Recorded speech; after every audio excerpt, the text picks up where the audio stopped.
Hello students, welcome to दक्षिणा ई classroom. I am Kuldeep नागर, your chemistry teacher.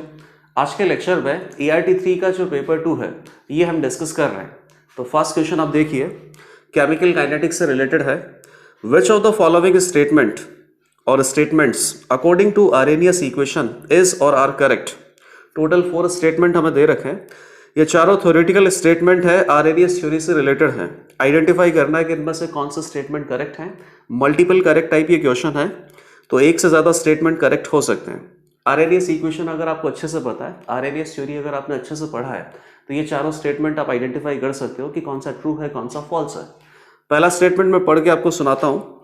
When activation energy of reaction is zero, rate becomes independent of temperature। देख लेते हैं, activation energy अगर zero हो जाए तो रेट टेम्परेचर से इंडिपेंडेंट है। पहला स्टेटमेंट है rate constant is equal to A into E raise to power minus E A by R T. Activation energy अगर जीरो हो जाती है, E raise to power minus zero that is 1, तो के इज इक्वल टू कितना हो जाएगा, ए। तो के बेसिकली रेट कांस्टेंट किसके इक्वल आ जाएगा, प्री एक्सपोनेंशियल फैक्टर ए के। और ये बेसिकली अपने पास क्या होता है, फ्रीक्वेंसी फैक्टर होता है। फ्रीक्वेंसी फैक्टर आपको बेसिकली क्या बताता है कि किसी भी रिएक्शन मिक्सचर में पर यूनिट वॉल्यूम कितने मॉलिक्यूल्स का कॉलिजन हो रहा है। तो के की जो वैल्यू है वो ए के इक्वल आ गया। A is not dependent on temperature. तो जो पहला स्टेटमेंट है वो सही है कि जब एक्टिवेशन एनर्जी जीरो हो जाती है तो रेट कांस्टेंट के का वैल्यू टेम्परेचर से इंडिपेंडेंट हो गया। सेकेंड स्टेटमेंट आप देखिए, the term e raised to power minus ea by rt represents fraction of molecules having energy in excess of threshold value। तो ये स्टेटमेंट भी सही है। e raised to power minus ea by rt, ये जो term होता है e raised to power minus ea by rt, ये बेसिकली क्या इंडिकेट करता है, fraction of molecules having kinetic energy greater than equal to activation energy. जैसे मान लीजिए कि आपके पास रिएक्शन कोऑर्डिनेट किस तरीके से ग्राफ आप बनाते हो, कुछ ऐसा। यहाँ पे रिएक्टेंट है, यहाँ पे प्रोडक्ट है। रिएक्टेंट के पास कितना काइनेटिक एनर्जी होना चाहिए, एटलीस्ट एक्टिवेशन एनर्जी के इक्विवेलेंट या एक्टिवेशन एनर्जी से ज्यादा का काइनेटिक एनर्जी होना चाहिए। तभी ये रिएक्टेंट मॉलिक्यूल कोलाइड करके क्या बना सकते हैं, एक्टिवेटेड कॉम्प्लेक्स। और एक्टिवेटेड कॉम्प्लेक्स फर्दर ब्रेकडाउन होने के बाद क्या बनाएगा, सीधा प्रोडक्ट। लेकिन रिएक्टेड मॉलिक्यूल्स के पास एक्टिवेशन एनर्जी के इक्विवेलेंट या एक्टिवेशन एनर्जी से ज्यादा का काइनेटिक एनर्जी होना चाहिए, तभी ये कोलाइड करके एक्टिवेटेड कॉम्प्लेक्स बना सकते हैं और तभी ये सक्सेसफुल रिएक्शन यहाँ पे हो सकता है। तो यहाँ पे इन्होंने काइनेटिक एनर्जी वाला जो टर्म है वो यूज नहीं किया है। इन्होंने क्या यूज किया है, the term e raised to power minus ea by rt represents fraction of molecules having total energy or energy in excess of threshold value। तो ये स्टेटमेंट भी करेक्ट है। ये टर्म बेसिकली क्या इंडिकेट करता है, fraction of molecules having kinetic energy greater than equal to activation energy. और ये जो एनर्जी होती है ये बेसिकली अपने पास मॉलिक्यूल्स की टोटल एनर्जी टाइप हो गया, जीरो से लेकर जहां तक भी एक्टिवेटेड कॉम्प्लेक्स बन रहा है। तो ये जो एनर्जी अपने पास, इसको क्या बोलते हैं, थ्रेशोल्ड एनर्जी। तो इसी स्टेटमेंट को बेसिकली आप दो तरीके से बोल सकते हो कि सक्सेसफुल रिएक्शन के लिए मॉलिक्यूल्स के पास काइनेटिक एनर्जी एक्टिवेशन एनर्जी से ज्यादा या एक्टिवेशन एनर्जी के इक्विवेलेंट होना चाहिए, या फिर टोटल एनर्जी थ्रेशोल्ड एनर्जी से ज्यादा या थ्रेशोल्ड एनर्जी के इक्विवेलेंट अगर होगा तो ये मॉलिक्यूल्स सक्सेसफुली रिएक्शन कर सकते हैं। और इन मॉलिक्यूल्स का फ्रैक्शन कितना होगा, ये बेसिकली किससे रिप्रेजेंट किया जाता है, e raised to power minus ea by rt। Second statement भी सही है। थर्ड स्टेटमेंट पे आओ, lower magnitude of activation energy stronger is the temperature dependence of rate constant। तो ये बेसिकली एकदम थ्योरेटिकल स्टेटमेंट है, ये आपको याद करना ही होगा। ये मैंने आपको बताया भी था कि जब भी अपने पास कोई भी पर्टिकुलर रिएक्शन है और इस पर्टिकुलर रिएक्शन का अगर एक्टिवेशन एनर्जी लोअर है, तो लोअर एक्टिवेशन एनर्जी जिस पर्टिकुलर केमिकल रिएक्शन का होता है वो बेसिकली थोड़ा सा लेस सेंसिटिव होता है टुवर्ड्स टेम्परेचर चेंज। इसका मतलब क्या हो गया कि जैसे मान लो कि दो रिएक्शन है, वन रिएक्शन टू रिएक्शन, इसका एक्टिवेशन एनर्जी ज्यादा, इसका एक्टिवेशन एनर्जी थोड़ा सा कम है। तो ये जो एक्टिवेशन एनर्जी कम है ना, ये रिएक्शन बेसिकली थोड़ा कम सेंसिटिव होगा। मतलब टेम्परेचर चेंज अगर आप यहाँ पे करोगे तो रेट कांस्टेंट में उतना ज्यादा चेंज नहीं आएगा, रेट ऑफ रिएक्शन बहुत ज्यादा कम ज्यादा नहीं होगा। लेकिन जिसका एक्टिवेशन एनर्जी ज्यादा होता है ये थोड़ा मोर सेंसिटिव होता है, more sensitive towards temperature change. दोनों रिएक्शन में अगर आप टेम्परेचर सेम करो, जैसे मान लो कि 298 से 398 आप कर रहे हो, तो इसमें भी 298 से 398 आपको करना है। टेम्परेचर चेंज आपने सेम किया है, टेम्परेचर आप इंक्रीज कर रहे हो तो रेट कांस्टेंट के की वैल्यू क्या होगी, इंक्रीज होगी। लेकिन रेट कांस्टेंट के की वैल्यू में ज्यादा इंक्रीमेंट आपको कहां पे नजर आएगा, जो बेसिकली ज्यादा सेंसिटिव होता है। और ज्यादा सेंसिटिव कहां पे होता है, जिस रिएक्शन में एक्टिवेशन एनर्जी की वैल्यू ज्यादा है वो बेसिकली ज्यादा सेंसिटिव है towards temperature change. Temperature increase करोगे तो रेट कांस्टेंट के की वैल्यू में ज्यादा इंक्रीमेंट आएगा। तो इन्होंने क्या दे रखा है, lower magnitude of activation energy stronger is the temperature dependence of rate constant. Just opposite दे रखा है, लोअर एक्टिवेशन एनर्जी होगा तो वो लेस सेंसिटिव होता है, और हायर एक्टिवेशन एनर्जी है तो वो ज्यादा सेंसिटिव होता है। ज्यादा सेंसिटिव होगा तो किसी भी पर्टिकुलर स्पेसिफिक टेम्परेचर चेंज के लिए वहां पर रेट कांस्टेंट में इंक्रीमेंट ज्यादा ही आपको मिलेगा। तो थर्ड स्टेटमेंट इनकरेक्ट है। ये तो आपने एक्टिवेशन एनर्जी के हिसाब से रिएक्शन की सेंसिटिविटी आपने बता दी, लेकिन अगर मान लीजिए कि एक ही रिएक्शन है तो उसका एक्टिवेशन एनर्जी कांस्टेंट होगा। अब उसमें डिफरेंट टेम्परेचर चेंज अगर आप करना चाहते हो, डिफरेंट रीजन में टेम्परेचर चेंज करना चाहते हो, जैसे कि मान लो कि लोअर टेम्परेचर रीजन होता है, हायर टेम्परेचर रीजन होता है। 298 से आपको जाना है 308 तक जाना है, 10 डिग्री सेंटीग्रेड का चेंज है। या फिर ऐसे कर देते हैं कि 350 से आपको जाना है 360 में, वहां पर भी 10 डिग्री सेंटीग्रेड का ही चेंज है। तो टेम्परेचर चेंज अगर आपने इक्वल किया है तो लोअर टेम्परेचर चेंज या लोअर टेम्परेचर रीजन या हायर टेम्परेचर रीजन कहाँ पे कोई भी पर्टिकुलर रिएक्शन ज़्यादा सेंसिटिव होती है, तो उसके बारे में भी आपको आंसर पता है कि लोअर टेम्परेचर रीजन में रिएक्शन टेम्परेचर सेंसिटिव ज़्यादा होती है। तो लोअर टेम्परेचर रीजन में जब हम टेम्परेचर इंक्रीज करेंगे तो रेट कांस्टेंट के की वैल्यू ज़्यादा इंक्रीज होगी। Lower temperature region and higher activation energy, इन दोनों में रिएक्शन का जो टेम्परेचर डिपेंडेंस है वो ज़्यादा सेंसिटिव होता है। स्टेटमेंट नंबर 4 पे आ जाए, the pre exponential factor is a measure of rate at which collisions occurs irrespective of their energy. बिल्कुल सही बात है। ये जो प्री एक्सपोनेंशियल फैक्टर है ए, ये केवल क्या बताता है कि कितने मॉलिक्यूल्स कोलाइड कर रहे हैं और कौन से मॉलिक्यूल्स कोलाइड कर रहे हैं। कुछ मॉलिक्यूल्स कम एनर्जी के साथ भी कोलाइड कर सकते हैं, कुछ मॉलिक्यूल्स ज़्यादा एनर्जी के साथ भी कोलाइड कर सकते हैं। जो मॉलिक्यूल ज़्यादा एनर्जी मतलब कि एक्टिवेशन एनर्जी के इक्विवेलेंट या एक्टिवेशन एनर्जी से ज़्यादा की काइनेटिक एनर्जी के साथ कोलाइड करेंगे, वहीं से सक्सेसफुल रिएक्शन होगा। तो वो फ्रैक्शन हम किससे इंडिकेट करते हैं, इससे। लेकिन ये वैल्यू क्या इंडिकेट करती है, total number of collisions irrespective of their energy. तो फोर्थ स्टेटमेंट भी आपको सही दे रखा है। तो आरआरएस थ्योरी अगर आपको अच्छे से क्लियर होता तो उसके लिए चारों थ्योरेटिकल स्टेटमेंट आप पता कर सकते थे कि कौन सा स्टेटमेंट सही है, कौन सा स्टेटमेंट फॉल्स है। 1, 2 एंड 4 टोटल 3 स्टेटमेंट यहाँ पे ट्रू दे रखे हैं। क्वेश्चन नंबर 2 पे आ जाते हैं। Find out number of reactions that gives correct major product. तो टोटल 10 रिएक्शंस यहाँ पे दे रखी है, आइडेंटिफाई करना है कि कितनी रिएक्शंस में करेक्ट मेजर प्रोडक्ट है। तो बहुत टाइम लगेगा इसको सॉल्व करने में, सारी रिएक्शंस लिखनी पड़ेंगी आपको। और बेसिकली इस क्वेश्चन से बहुत सारी रिएक्शंस या बहुत सारे मैकेनिज्म्स आपको वापस से रिवाइज हो जाएंगे। करेक्ट मेजर प्रोडक्ट आपको आइडेंटिफाई करना है। मेजर प्रोडक्ट यहाँ पे बना के दे रखा है, केवल इतना सोचना है कि कहाँ पे करेक्ट मेजर प्रोडक्ट इंडिकेट किया हुआ है। तो पहला क्या हो गया, साथ ही साथ बनाते चलेंगे, ज़्यादा टाइम स्पेंड नहीं करेंगे। HCl in presence of peroxide. तो अल्कीन है, अल्कीन में हैलोजन एसिड ऐड करना है, इलेक्ट्रोफिलिक एडिशन रिएक्शन होता है। लेकिन अगर मान लीजिए कि HCl के साथ साथ आपने पेरोक्साइड इंसर्ट कर दिया तो पेरोक्साइड इफेक्ट की वजह से फ्री रेडिकल एडिशन भी हो सकता है।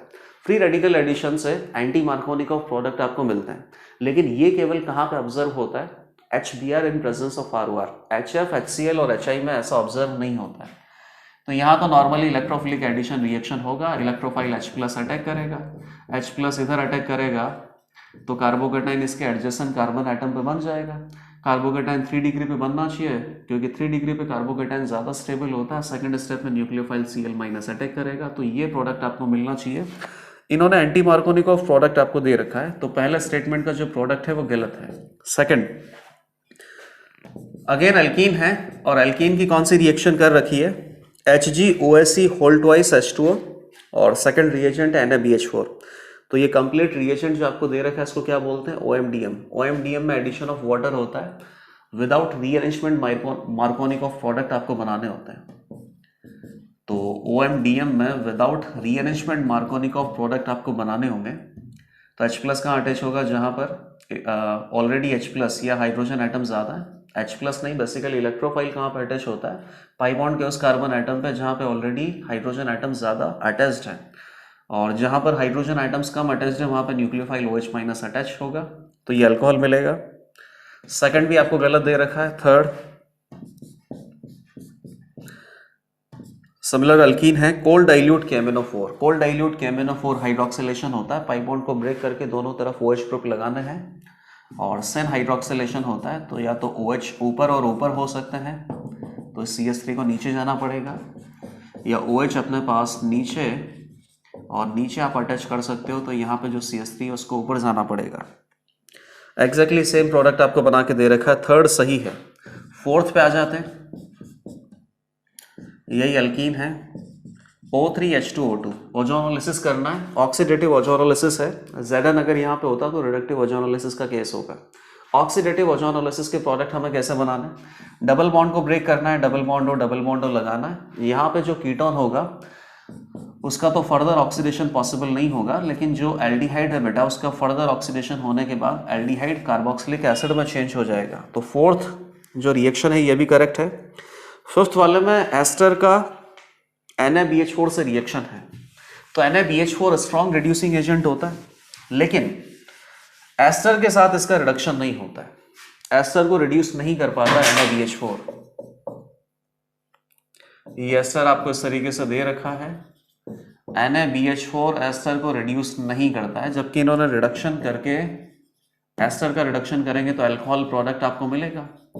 अल्कोहल प्रोडक्ट मिलता, रिडक्शन होता, लेकिन इसकी जगह LH4 यूज आपको करना होता, लिथियम एल्यूमिनियम हाइड्राइड। सोडियम बोराहाइड्रेट इस पर्टिकुलर रिएक्शन को नहीं कर सकता। सोडियम बोराहाइड्रेट केवल एल्डिहाइड और कीटोन को रिड्यूस करता है, और इसके अलावा एसिड हैलाइड को रिड्यूस करता है। टोटल 3 कंपाउंड्स है जिनको NaBH4 रिड्यूस कर सकता है, तो ये भी गलत हो गया।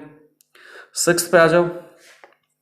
सिक्स्थ में यहाँ पर एमी लगा रखा है इन्होंने वेज में, और इसके बाद यहाँ पे ट्रिपल बॉन्ड है, एमी है, यहाँ पे ट्रांस अल्कीन बना रखा है, Na in presence of liquid ammonia. तो Na in presence of liquid ammonia, birch reduction आपको पता होगा। बेसिकली यहाँ पे क्या होता है, अल्काइन होता है, अल्काइन का बर्च रिडक्शन करने पे ये अल्कीन में कन्वर्ट होता है, पार्शियल रिडक्शन होता है। और जब भी बर्च रिडक्शन करने के बाद या पार्शियल रिडक्शन करने के बाद जो अल्कीन बनता है, उस अल्कीन का कॉन्फ़िगरेशन कैसा होता है, नॉर्मल हाइड्रोजनेशन करेंगे तो उससे कॉन्फ़िगरेशन आएगा, क्योंकि इससे एडिशन होता है। बर्च रिडक्शन में एंटी एडिशन होता है, तो यहाँ पे जो अल्कीन बनेगा उसका कॉन्फ़िगरेशन कैसा आना चाहिए, ट्रांस। जहाँ पे रिएक्शन नहीं होगा, इस कार्बन पे रिएक्शन नहीं है, तो इस कार्बन पे एमी वेज में लगा है, तो वेज में ही आप उसको रखो, कॉन्फ़िगरेशन वहाँ चेंज नहीं करना है। यहाँ पे ट्रिपल बॉन्ड से रिड्यूस होकर डबल बॉन्ड आ जाएगा, पार्शियल रिडक्शन होता है बर्च रिडक्शन से। जब डबल बॉन्ड आ जाएगा तो GI शो होगा, तो बेसिकली आपको यहाँ पे कॉन्फ़िगरेशन अच्छे से बना के देना है। तो एंटी एडिशन होता है, तो ट्रांस अल्कीन आपको प्रोडक्ट मिलेगा। यही प्रोडक्ट आपको दे रखा है, तो ये स्टेटमेंट या ये पर्टिकुलर रिएक्शन भी सही हो गया। अभी टोटल 4 रिएक्शंस और हमें देखनी है। 7th पे आ जाओ। 7th में ग्रिग्नार्ड रिएजेंट आपको दे रखा है, रिएक्शन करवाया CO2 से और उसके बाद हाइड्रोलाइसिस। तो इजी सा क्वेश्चन है। Grignard reagent CH3 CH2 MgBr positive. Grignard reagent बहुत अच्छा बेस भी होता है, बहुत अच्छा न्यूक्लियोफाइल भी है। एसिड बेस रिएक्शन पहले होता है, लेकिन उसके लिए सबस्ट्रेट मॉलिक्यूल में एसिडिक प्रोटॉन होना चाहिए। अब एसिडिक प्रोटॉन तो नहीं है CO2 में, तो एज अ न्यूक्लियोफाइल अटैक करेगा, पाई बॉन्ड ब्रेक होगा। हाइड्रोलाइसिस करना है तो वापस यहाँ पे H+ अटैच हो जाएगा, प्रोपेनोइक एसिड इसका आंसर है, वही दे रखा है। ऑप्शन नंबर 8 में आ जाओ। CH3 CH3 CH3 OH, tert butyl alcohol है, ये 3 डिग्री अल्कोहल है बेसिकली। और रिएक्शन किससे किया है, कॉपर से at 573 kelvin, that means 200 degree centigrade. तो ये कौन सा रिएक्शन है बेटा, एल्डिहाइड और कीटोन की प्रिपरेशन में हमने ये पढ़ा है कि अल्कोहल की रिएक्शन अगर कॉपर के साथ करते हैं 200 डिग्री सेंटीग्रेड टेम्परेचर पे, तो प्राइमरी अल्कोहल एल्डिहाइड में चेंज होता है, सेकेंडरी अल्कोहल कीटोन में चेंज होता है, और 3 डिग्री अल्कोहल यहां बेसिकली अपने पास एलिमिनेशन हो जाता है और वाटर यहां से रिमूव होता है। 3 डिग्री अल्कोहल से आपको एल्डिहाइड या कीटोन नहीं मिलता, सीधा एल्कीन मिलता है। तो ये प्रोडक्ट भी आपको सही दे रखा है।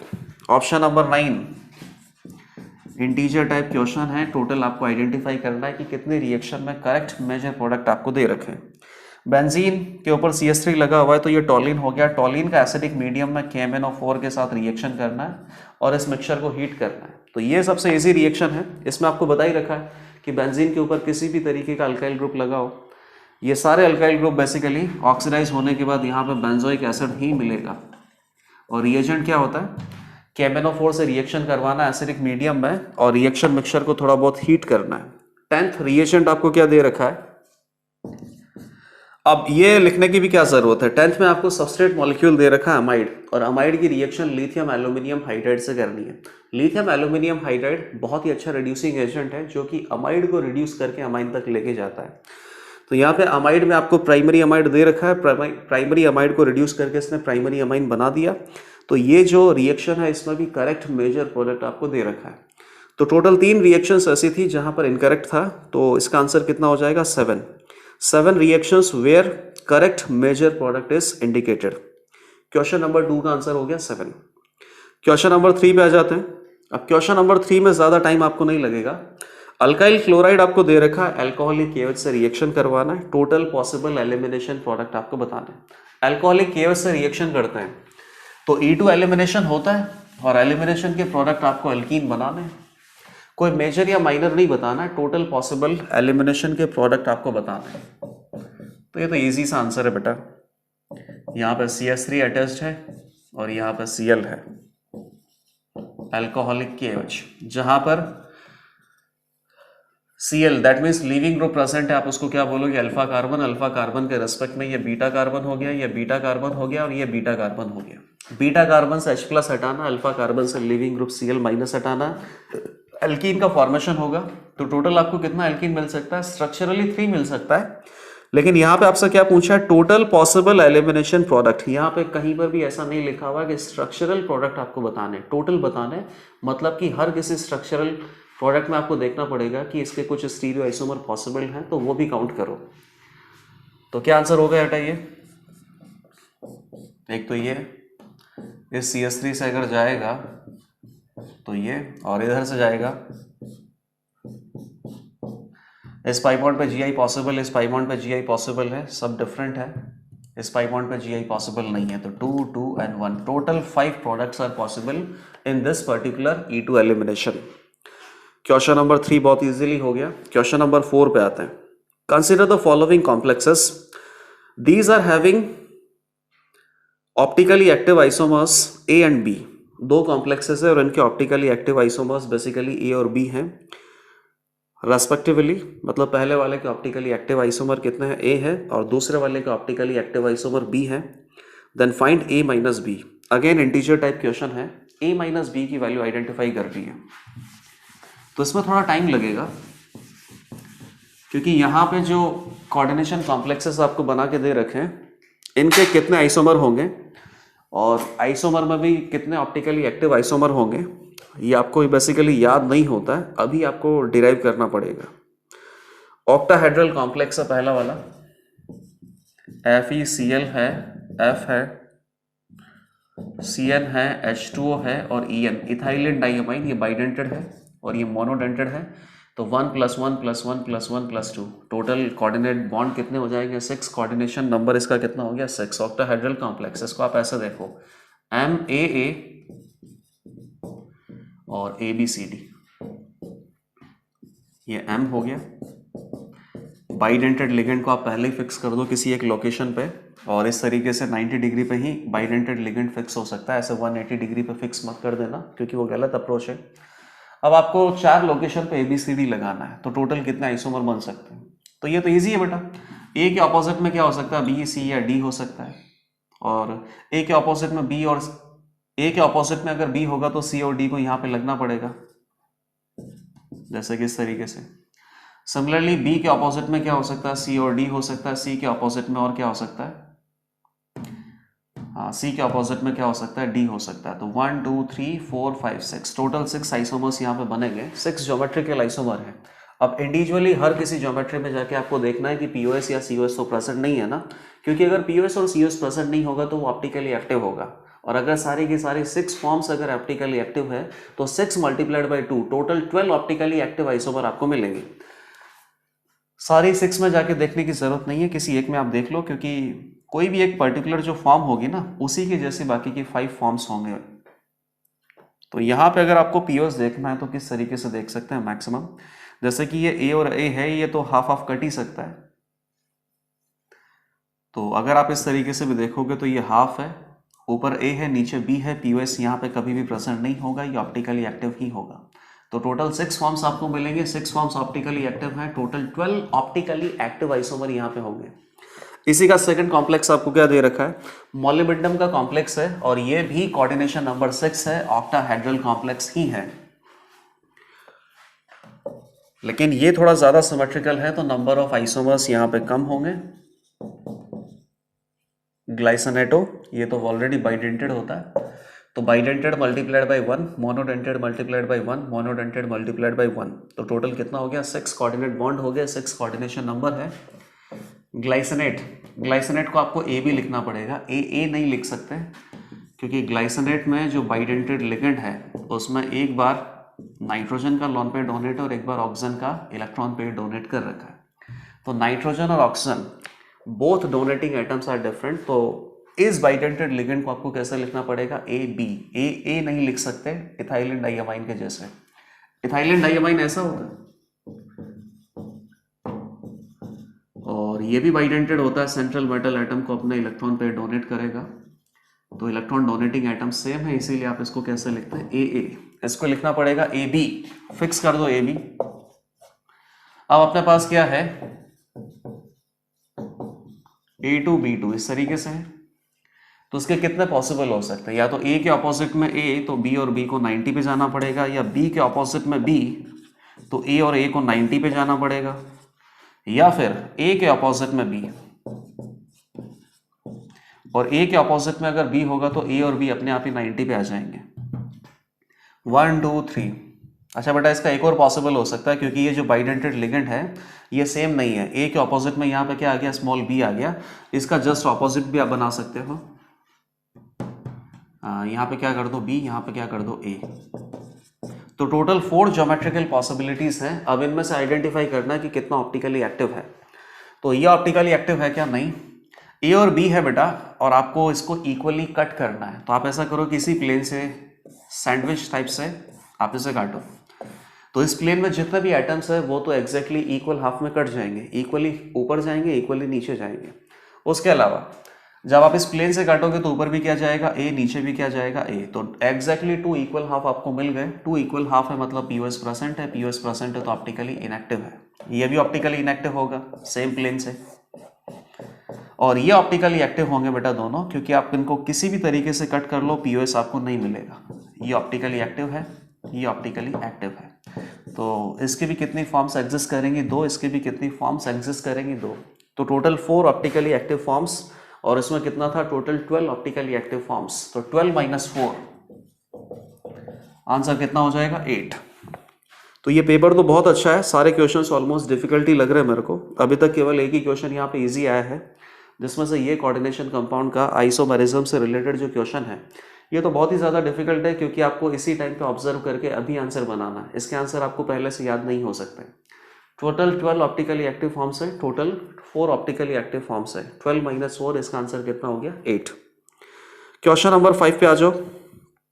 Question number 5, select complexes in which metal carbon linkage is present, metal carbon linkage is present. तो यहाँ पे जो भी कॉम्प्लेक्सेस आपको दे रखे हैं उनका बस आपको जनरल स्ट्रक्चर बनाना है, और जनरल स्ट्रक्चर आप किस तरीके से बना पाओगे, जब आपको लिगेंड पता हो। जैसे मान लीजिए कि पहला कॉम्प्लेक्स आपके पास क्या है, Fe3 है अपने पास, ये EDTA लगा रखा है, तो EDTA कैसा होता है, ethylene diamine, this is your diamine, tetra acetate, ये टेट्रा एसीटेट आप लगा दो, डोनेटिंग एटम्स कौन सा होता है? O माइनस का जो इलेक्ट्रॉन पेयर है ये डोनेट करना होता है, और नाइट्रोजन के जो लॉन पेयर है वो डोनेट करना होता है। टोटल मिला के 6 कोऑर्डिनेट बॉन्ड बनेंगे, तो ये हेक्साडेंटेड होता ही है। और हेक्साडेंटेड अगर यहाँ पे लिगेंड लगा रखा है तो टोटल आपको 1 लिगेंड रिक्वायर्ड है, उसी में इसका कोऑर्डिनेशन नंबर 6 सेटिस्फाई हो जाएगा। तो ऑक्सीजन के साथ बॉन्ड है या नाइट्रोजन के साथ बॉन्ड है, कार्बन के साथ बॉन्ड नहीं है सेंट्रल मेटल एटम के, तो ये तो आंसर नहीं होगा। तो पहला तो हटा दो, सेकंड पे आ जाते हैं। प्लैटिनम का कॉम्प्लेक्स है जिसमें प्लैटिनम कितना हो जाएगा बेटा, ये +2 में है, 3 तो क्लोरीन है अपने पास, और एक अपने पास CH2 है। तो CH2 का पाई इलेक्ट्रॉन डेंसिटी यहाँ पे डोनेट कर रहे हैं, तो यहाँ पे मेटल और कार्बन के बीच में या पाई इलेक्ट्रॉन डेंसिटी डोनेट हो रहा है, तो यहाँ पे मेटल कार्बन का लिंकेज प्रेजेंट है। इसके बाद अगला क्या है, क्रोमियम का कॉम्प्लेक्स है जिसमें एसिटिल एसिटोनेटो, ये लिगेंड लगा रखा है। एसिटिल एसिटोनेटो बाइडेंटेड होता है, तो टोटल 3 लिगेंड आपने लगा रखे हैं, bidentate multiplied by 3, total 6 coordination number हो जाएगा या 6 कोऑर्डिनेट बॉन्ड यहाँ पे बन जाएंगे। एसिटिल एसिटोनेटो AC होल ट्वाइस, एक बस में बना देता हूं। एसिटिल एसिटोनेटो कुछ ऐसा ही होता है, और ये नेगेटिव चार्ज जो है दोनों कार्बन ऑक्सीजन पाई बॉन्ड के साथ रेजोनेंस कर रहा है, तो इसका आप और इस तरीके से भी बना सकते हैं। और यहां से ये बेसिकली क्रोमियम के साथ कोऑर्डिनेट बॉन्ड बनाता है, तो यहाँ पे भी कार्बन और सेंट्रल मेटल एटम का बॉन्ड नहीं है। FeCO5, तो जो CO लिगेंड है अपने पास, ये तो डायरेक्ट ही कोऑर्डिनेट बॉन्ड बनाएगा सेंट्रल मेटल एटम के साथ, और कार्बोनिल कॉम्प्लेक्सेस में मेटल कार्बन का जो बॉन्ड है वो तो प्रेजेंट होता ही है। FeCO5, this is your CO, ये कोऑर्डिनेट बॉन्ड है, मेटल कार्बन का बॉन्ड है यहाँ पे। अगला कौन है, C2H5O माइनस, इथॉक्साइड आयन है, टोटल 6 टाइम्स है बेटा, मेटल कार्बन का बॉन्ड नहीं है, मेटल ऑक्सीजन का बॉन्ड है। और अगला कौन है, निकल DMG2, डाई मिथाइल ग्लाइऑक्सीमेट आयन होता है, और ये भी बाइडेंटेड होता है, टोटल 2 लगा रखे हैं, तो कितना हो गया 2 मल्टीप्लाइड बाई 2, 4 कोऑर्डिनेशन नंबर आएगा निकल का, और निकल 2+ का जो कोऑर्डिनेशन नंबर है वो 4 ही होता है। और ये NiDMG2 की स्ट्रक्चर तो बहुत अच्छी शानदार होती है, इसमें हाइड्रोजन बॉन्डिंग से NiDMG2 का जो स्टेबिलिटी है वो बहुत अच्छा होता है। यहाँ पे कीलेटिंग लिगेंड भी प्रेजेंट है, तो कीलेटिंग रिंग्स भी बनती हैं। DMG डाई मिथाइल ग्लाइऑक्सीमेट, तो ये तो हो गया ग्लाइकोल, डाई मिथाइल, 2 मिथाइल और लगा दो, CH3 डाई मिथाइल ग्लाइऑक्सीमेट, तो ग्लाइऑक्साइम, ऑक्साइम आपको बनाना है, ये ऑक्साइम बना दिया, ऑक्सीमेट H+ हटा के O- बना दो, तभी जाके ऑक्सीमेट आयन बनेगा। यहाँ पे कोऑर्डिनेट बॉन्ड कहाँ से आते हैं, नाइट्रोजन के लॉन पेयर से आते हैं। Similarly Me double bond nitrogen, ये O-, और यहाँ पे OH, इस तरीके से O- और हाइड्रोजन बॉन्ड, हाइड्रोजन एटम में हाइड्रोजन बॉन्ड भी प्रेजेंट होता है, और 6 मेंबर रिंग्स भी यहाँ पे बन रही हैं, total 5 member ring chelating rings भी बन रही हैं। तो बेसिकली बहुत ज़्यादा तो कीलेटिंग रिंग्स है, बहुत ज़्यादा हाइड्रोजन बॉन्डिंग है, और इस तरीके के स्ट्रक्चर होने के कारण ही NiDMG2 जो कोऑर्डिनेशन कॉम्प्लेक्स है बहुत ज़्यादा स्टेबल होता है। मेटल और कार्बन में अभी भी बॉन्ड यहाँ पे नहीं है। तो टोटल 2 कोऑर्डिनेशन कॉम्प्लेक्सेस ऐसे थे जहाँ पर मेटल और कार्बन में बॉन्ड प्रेजेंट है। क्वेश्चन नंबर 5 का आंसर हो गया 2। क्वेश्चन नंबर 6 पे आ जाओ। A technician is plating a faucet, faucet मतलब क्या हो गया, अपने पास नल जो लगाते हैं, और इसका इलेक्ट्रोप्लेटिंग ये कर रहा है। तो इलेक्ट्रोप्लेटिंग करने के बाद कितना वेट डिपॉजिट हुआ है या कितना टाइम तक इलेक्ट्रिसिटी फ्लो करवाना पड़ेगा किसी पर्टिकुलर वेट को डिपॉजिट करने के लिए, ऐसा ही कुछ क्वेश्चन पूछा होगा।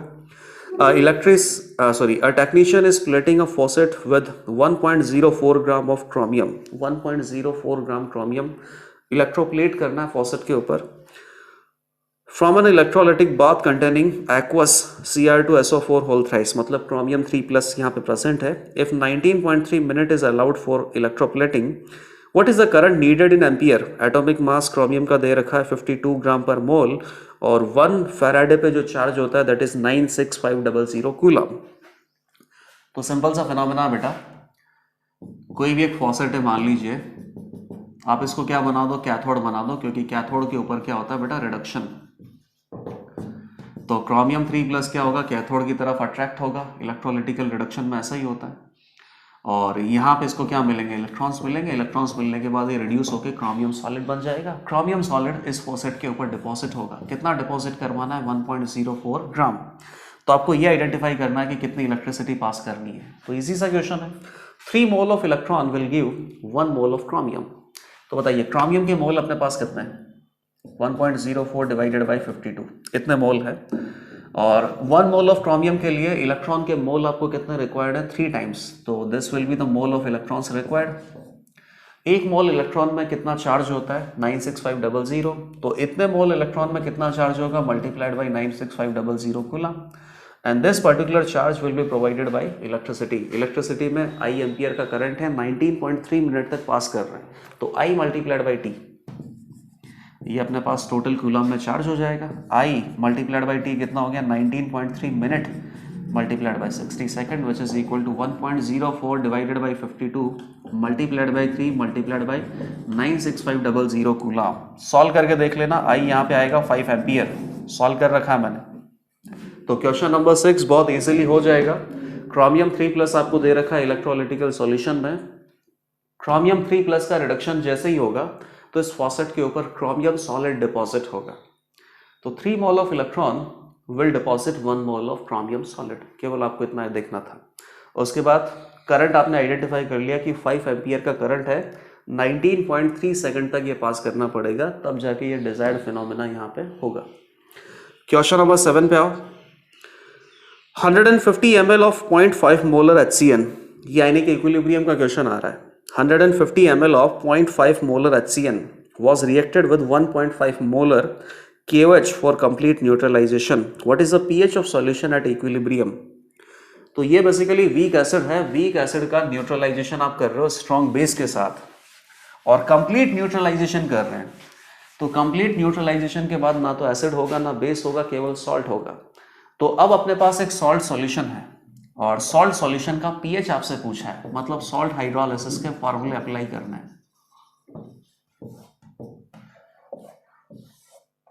150 ml है, 0.5 मोलर HCN है, इसके अंदर आप 1.5 मोलर KOH सॉल्यूशन मिक्स कर रहे हो। कब तक मिक्स करना है, जब तक कि दोनों एक दूसरे का कंप्लीट न्यूट्रलाइजेशन नहीं कर लेते। तो इजी है बेटा, HCN plus KOH which is equal to OH minus will consume H plus H2O और K प्लस CN माइनस, ये सॉल्ट आपको मिलेगा। सब कुछ बैलेंस है। ये कितना है, 150 ml 0.5 मोलर, ये कितना है 1.5 मोलर, और लेट अस से इसका VML रिक्वायर्ड होगा। 1 मोल के लिए कितना रिक्वायरमेंट है, 1 मोल, तो इतने मोल के लिए इतना ही मोल रिक्वायर्ड होगा। तो 150 ml मल्टीप्लाइड बाई 0.5 मोलर, ये तो हो गया millimole of HCN। Millimole of HCN must be equal to millimole of KOH for complete neutralization, और इसका मिलीमोल कितना आएगा, V मल्टीप्लाइड बाई 1.5 मोलर। तो ये कितना हो गया बेटा,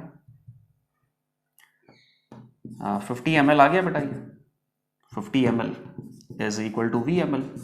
तो KOH सॉल्यूशन जिसकी मोलारिटी 1.5 मोलर है, ये 50 ml मिक्स करना पड़ेगा।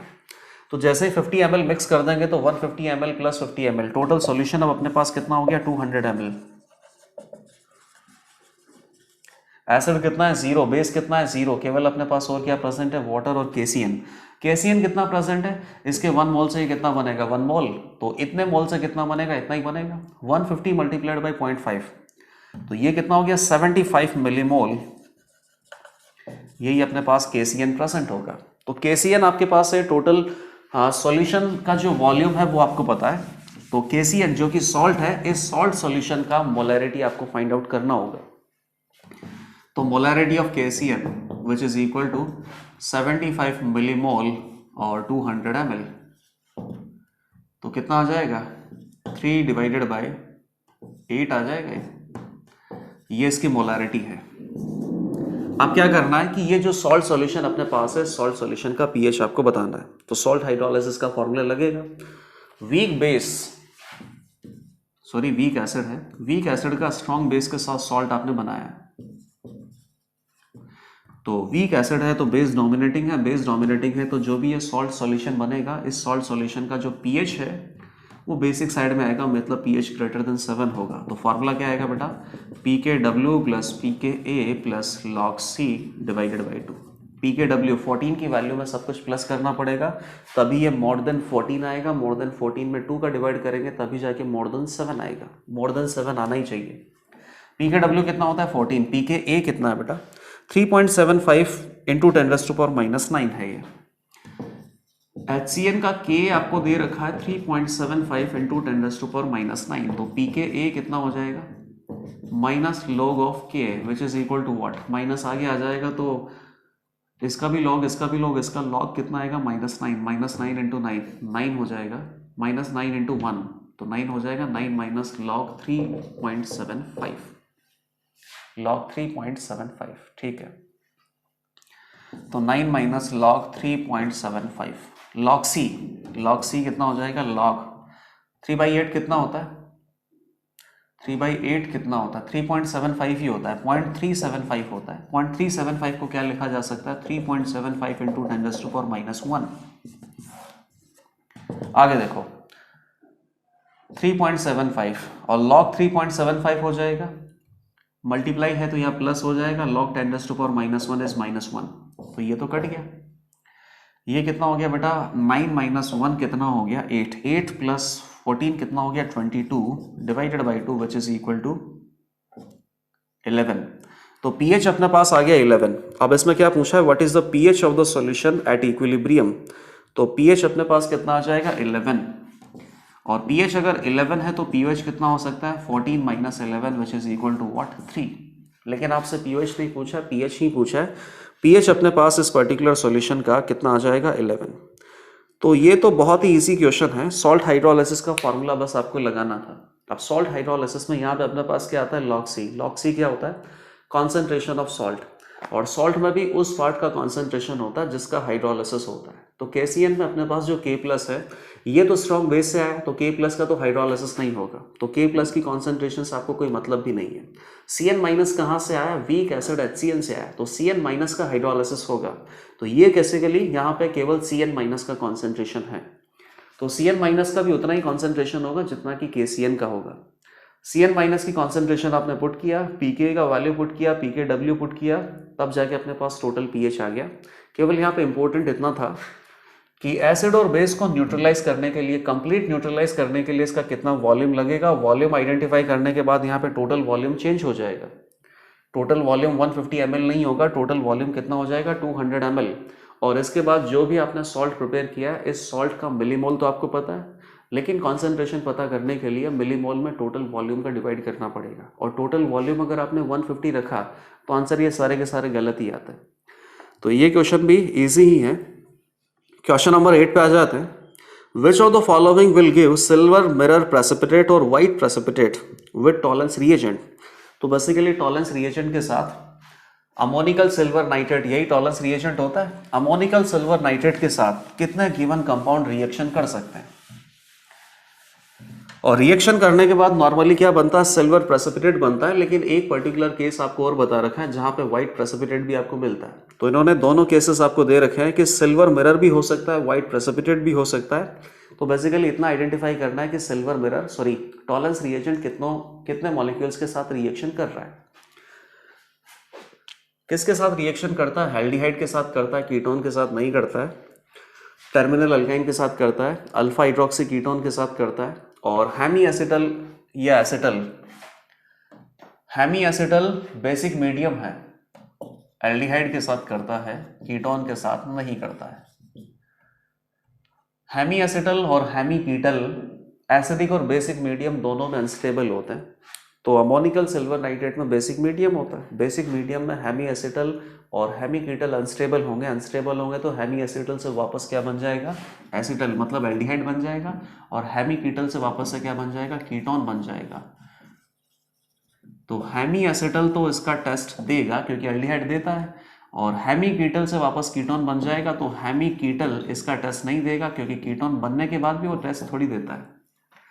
बाकी कीटल हो या एसिटल हो, ये दोनों तो बेसिक मीडियम में स्टेबल होते हैं, तो ये तो बेसिकली टेस्ट नहीं देंगे क्योंकि टेस्ट देने के लिए एल्डिहाइड बनाना पड़ता है, और हेमी एसिटल और कीटल और एसिटल ये दोनों एल्डिहाइड नहीं होते हैं।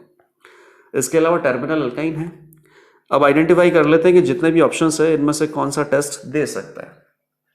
अल्फा हाइड्रोक्सी कीटोन के बारे में भी आपको पता है। तो पहला आपको जो कंपाउंड दे रखा है ना, ये क्या है, इस कार्बन पे दोनों तरफ से अल्कोहल लगा हुआ है और इस कार्बन पे क्या प्रेजेंट है, H, मतलब एल्डिहाइड रहा होगा ये।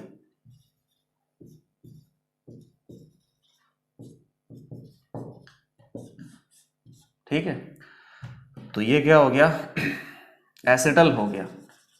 2 टाइम्स अल्कोहल ने अटैच किया, एसिटल टेस्ट नहीं देता है। CH3 C डबल बॉन्ड हो CH2OH, alpha hydroxy ketone test देगा। थर्ड, अब ये अपने पास ग्लूकोज जैसा स्ट्रक्चर दे रखा है और ये क्लोज्ड स्ट्रक्चर है, इसमें आपको आइडेंटिफाई करना है कि ये टेस्ट देगा या नहीं देगा। तो आप ऐसा करो, यहाँ पे ये जो कंपाउंड आपको गिवन है ना, आप इसकी वापस से ओपन फॉर्म बना लो तो अपने आप ही पता चल जाएगा। ये ऑक्सीजन यहाँ पे प्रेजेंट है, CH2OH H, HOH, HOH, HOH।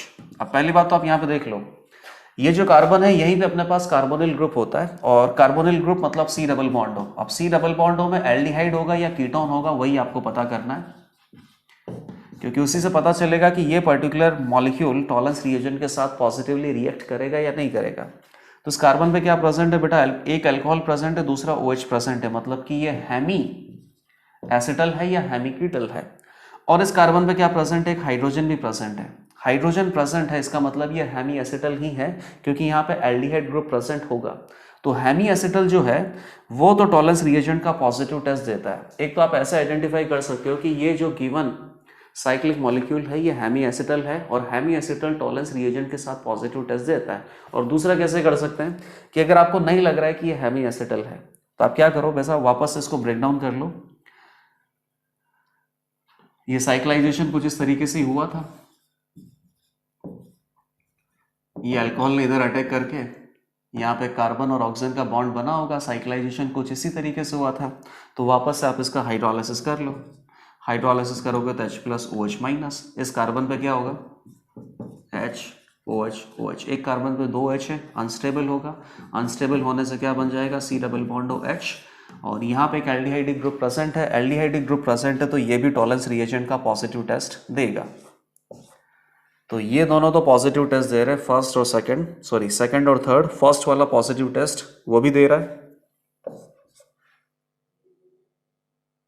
नहीं फर्स्ट वाला पॉजिटिव कहाँ से देगा, एसिटल है ना, हेमी एसिटल थोड़ी है। एसिटल हो या कीटल हो दोनों पॉजिटिव टेस्ट नहीं देते हैं, तो फर्स्ट वाला नहीं देगा, सेकंड और थर्ड ये दोनों पॉजिटिव टेस्ट दे रहे हैं। अब फोर्थ अपने पास एल्डिहाइड है, सारी स्ट्रक्चर बनाने की जरूरत नहीं है। फोर्थ एल्डिहाइड है तो टॉलरेंस रिएजेंट के साथ पॉजिटिवली रिएक्ट करता है और ऑब्जर्वेशन आपको कैसे मिलता है, टेस्ट ट्यूब में सिल्वर मिरर नजर आता है, फोर्थ देगा। फिफ्थ अपने पास एल्डिहाइड है, ये भी देगा। सिक्स अपने पास अल्कोहल है, नहीं। सेवेंथ नॉन टर्मिनल अल्काइन है, नहीं। एट्थ टर्मिनल अल्काइन है, यस। और 9 अपने पास क्या है, PH NH OH, ये भी टेस्ट देता है बेटा। मोलिकन्स बार्कर टेस्ट आपने पढ़ा हुआ है। मोलिकन्स बार्कर टेस्ट अपने पास किसके लिए होता है, नाइट्रो ग्रुप के लिए। बेंजीन के ऊपर अगर नाइट्रो ग्रुप लगा हुआ है और ये आइडेंटिफाई करना है कि नाइट्रो ग्रुप लगा हुआ है तो उसके लिए आप मोलिकन्स बार्कर टेस्ट करते हो। उसमें एक स्टेप अपने पास क्या आता है, नाइट्रो को आप पहले चेंज कर लेते हो NHOH में, और NHOH में चेंज करने के बाद आप इसका जो रिएक्शन है वो एक्वस Ag+ से ही तो करवाते हैं। एक्वस Ag+ जब इसके साथ रिएक्शन करता है तो ये इसके इलेक्ट्रॉन छीन लेता है, तो Ag तो बेसिकली रिड्यूस हो जाता है और इसको ऑक्सीडाइज करवा देता है। ऑक्सीडाइज करवा के N डबल बॉन्ड O का फॉर्मेशन करवाता है। तो NHOH Ag+ के साथ रिएक्शन करता है, Ag+ इसको ऑक्सीडाइज करवा देता है, खुद रिड्यूस हो जाता है। तो यहाँ पे भी आपको सिल्वर मिरर मिलेगा। मोलिकन्स बार्कर टेस्ट का एक स्टेप जो होता है वो यही होता है। तो यहीं से आपको पता चल रहा है कि NHOH जो प्रेजेंट है बेंजीन के साथ, ये भी टॉलरेंस रिएजेंट के साथ रिएक्ट करेगा, क्योंकि टॉलरेंस रिएजेंट में भी अपने पास Ag+ ही होता है। तो ये भी टेस्ट दे रहा है। और 10th अपने पास क्या है, कीटोन है, तो 10th कीटोन है, कीटोन टेस्ट नहीं देगा।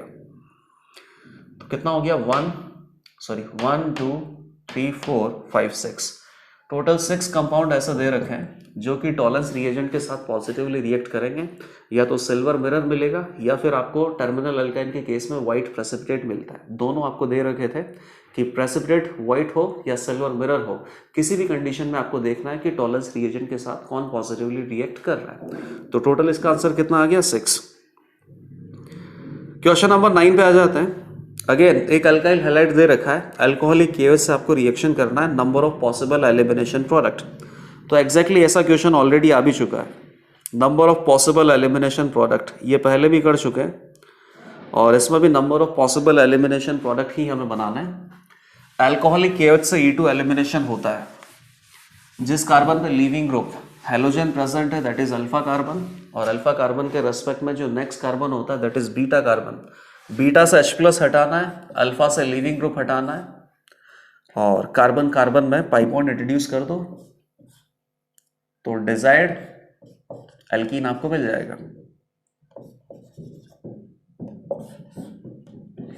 Alcoholic KOH heat E2 elimination, this is your alpha carbon, this is your beta, beta, beta। अब सबसे पहले आप यहां से देखो, इसमें गड़बड़ करने वाले लोग अल्फा और बीटा से क्या हो जाएगा -HBr,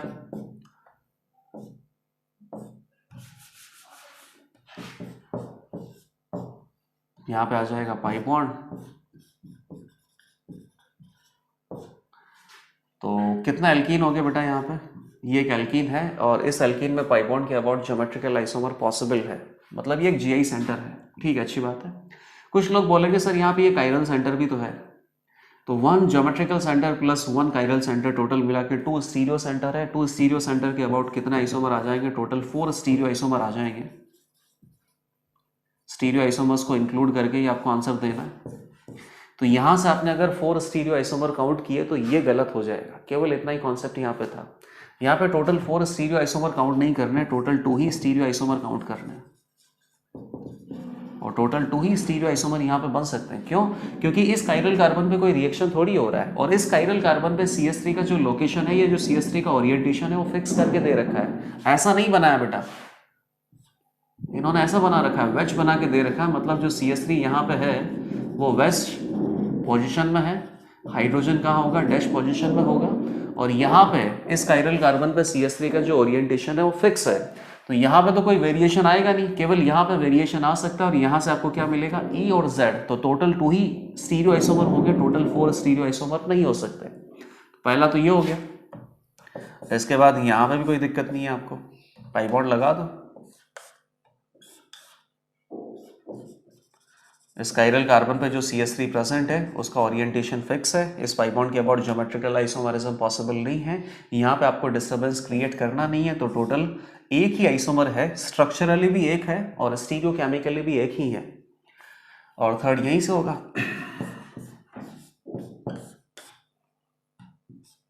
CH3, ये दोनों ग्रुप डिफरेंट है, ये दोनों ग्रुप डिफरेंट है, तो यहाँ पे भी GI पॉसिबल है। तो टोटल 2 ज्योमेट्रिकल आइसोमर यहाँ से भी आएंगे, तो 2 + 2 + 1 टोटल 5 ज्योमेट्रिकल आइसोमर या टोटल 5 एल्कीन यहाँ पे मिल जाएगी। Number of possible elimination product of the above reaction. तो क्वेश्चन नंबर 9 का आंसर हो जाएगा 5। क्वेश्चन नंबर 10 पे आते हैं। अब ये प्योरली थ्योरेटिकल है, क्वेश्चन नंबर 10 और क्वेश्चन नंबर 11। मेटलर्जी में अगर आपको पता है कि कौन सा और कौन से मेटल का है, तभी जाके क्वेश्चन नंबर 10 और 11 आप बना पाओगे। तो ये मैं बहुत जल्दी बता दूंगा आपको।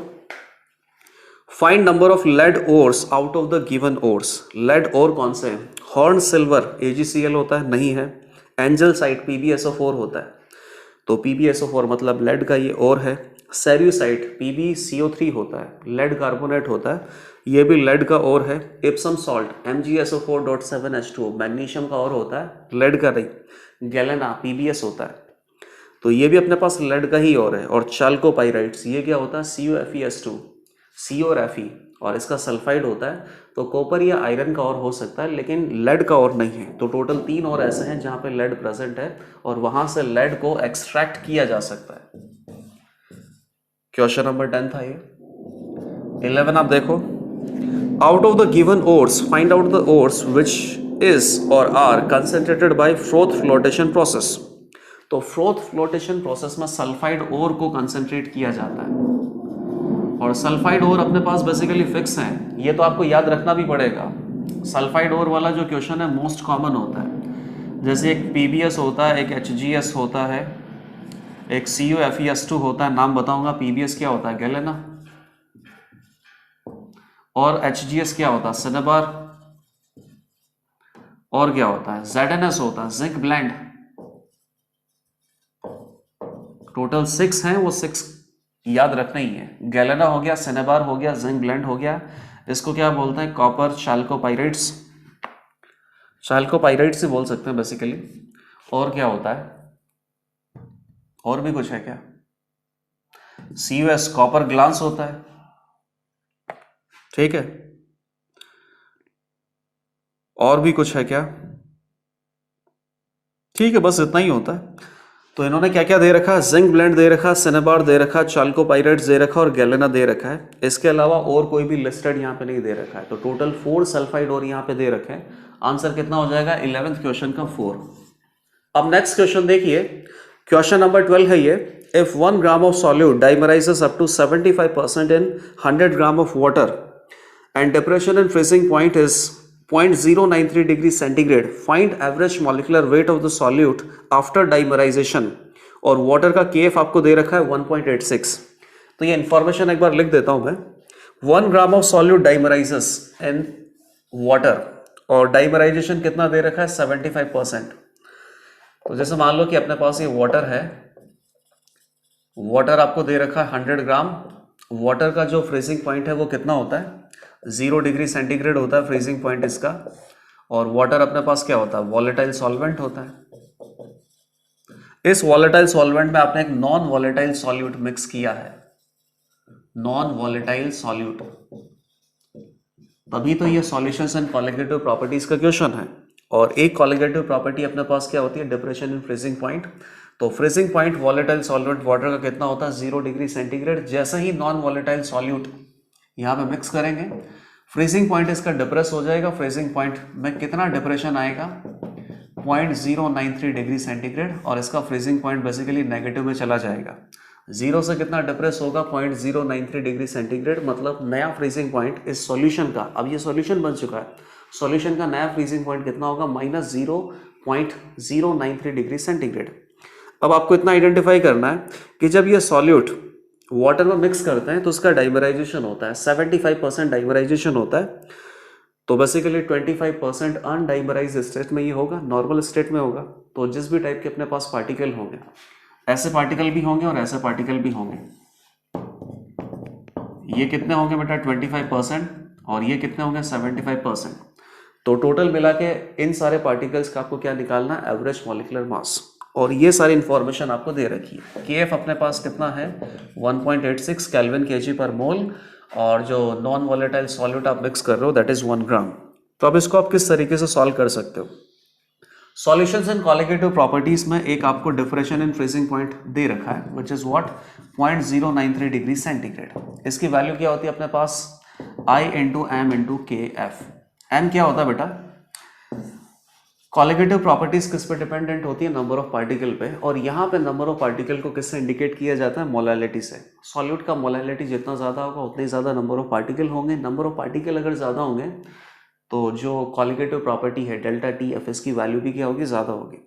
लेकिन कभी कभी क्या होता है बेटा कि m, ये जो m है, m के साथ एक और i का फैक्टर भी यहाँ पे आता है। i अपने पास क्या होता है, want of factor i। i मतलब क्या होता है कि कोई भी सॉल्यूट है, अगर आपने वॉलेटाइल सॉल्वेंट में मिक्स किया, तो सॉल्यूट लेटर से कि आपने 1 मोल मिक्स किया, तो आपको क्या लगता है कि 1 मोल पार्टिकल है। लेकिन ये सॉल्यूट सॉल्वेंट में मिक्स करने के बाद डिसोशिएट भी हो सकता है, एसोशिएट भी हो सकता है। डिसोशिएट हो गया अगर मान लो 2 पार्टिकल बनाता है, तो आपको तो लगता है कि 1 मोल पार्टिकल आपने इंसर्ट किए हैं, लेकिन एक्चुअली में वहाँ पे कितने पार्टिकल होंगे, 2 मोल पार्टिकल। और 2 मोल पार्टिकल के हिसाब से फिर यहाँ पे कॉलिगेटिव प्रॉपर्टीज आएंगी।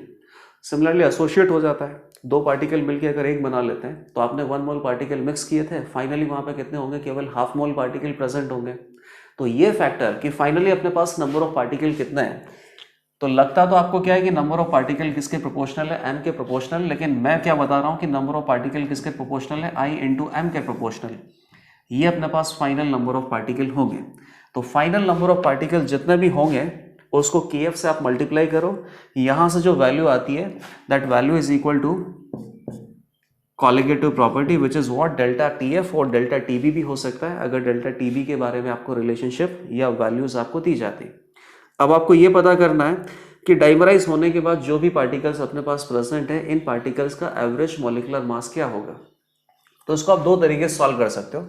पहला जो मेथड है वो बहुत ही सिंपल है कि आप ऐसे अज्यूम कर लो कि इसके अंदर जो भी पार्टिकल्स प्रेजेंट है, जो भी पार्टिकल्स प्रेजेंट है डाइमराइज स्टेट में है या नॉर्मल स्टेट में है, उनके रेस्पेक्ट में जो मॉलिक्यूलर मास आएगा वही अपने आप ही एवरेज मॉलिक्यूलर मास होगा।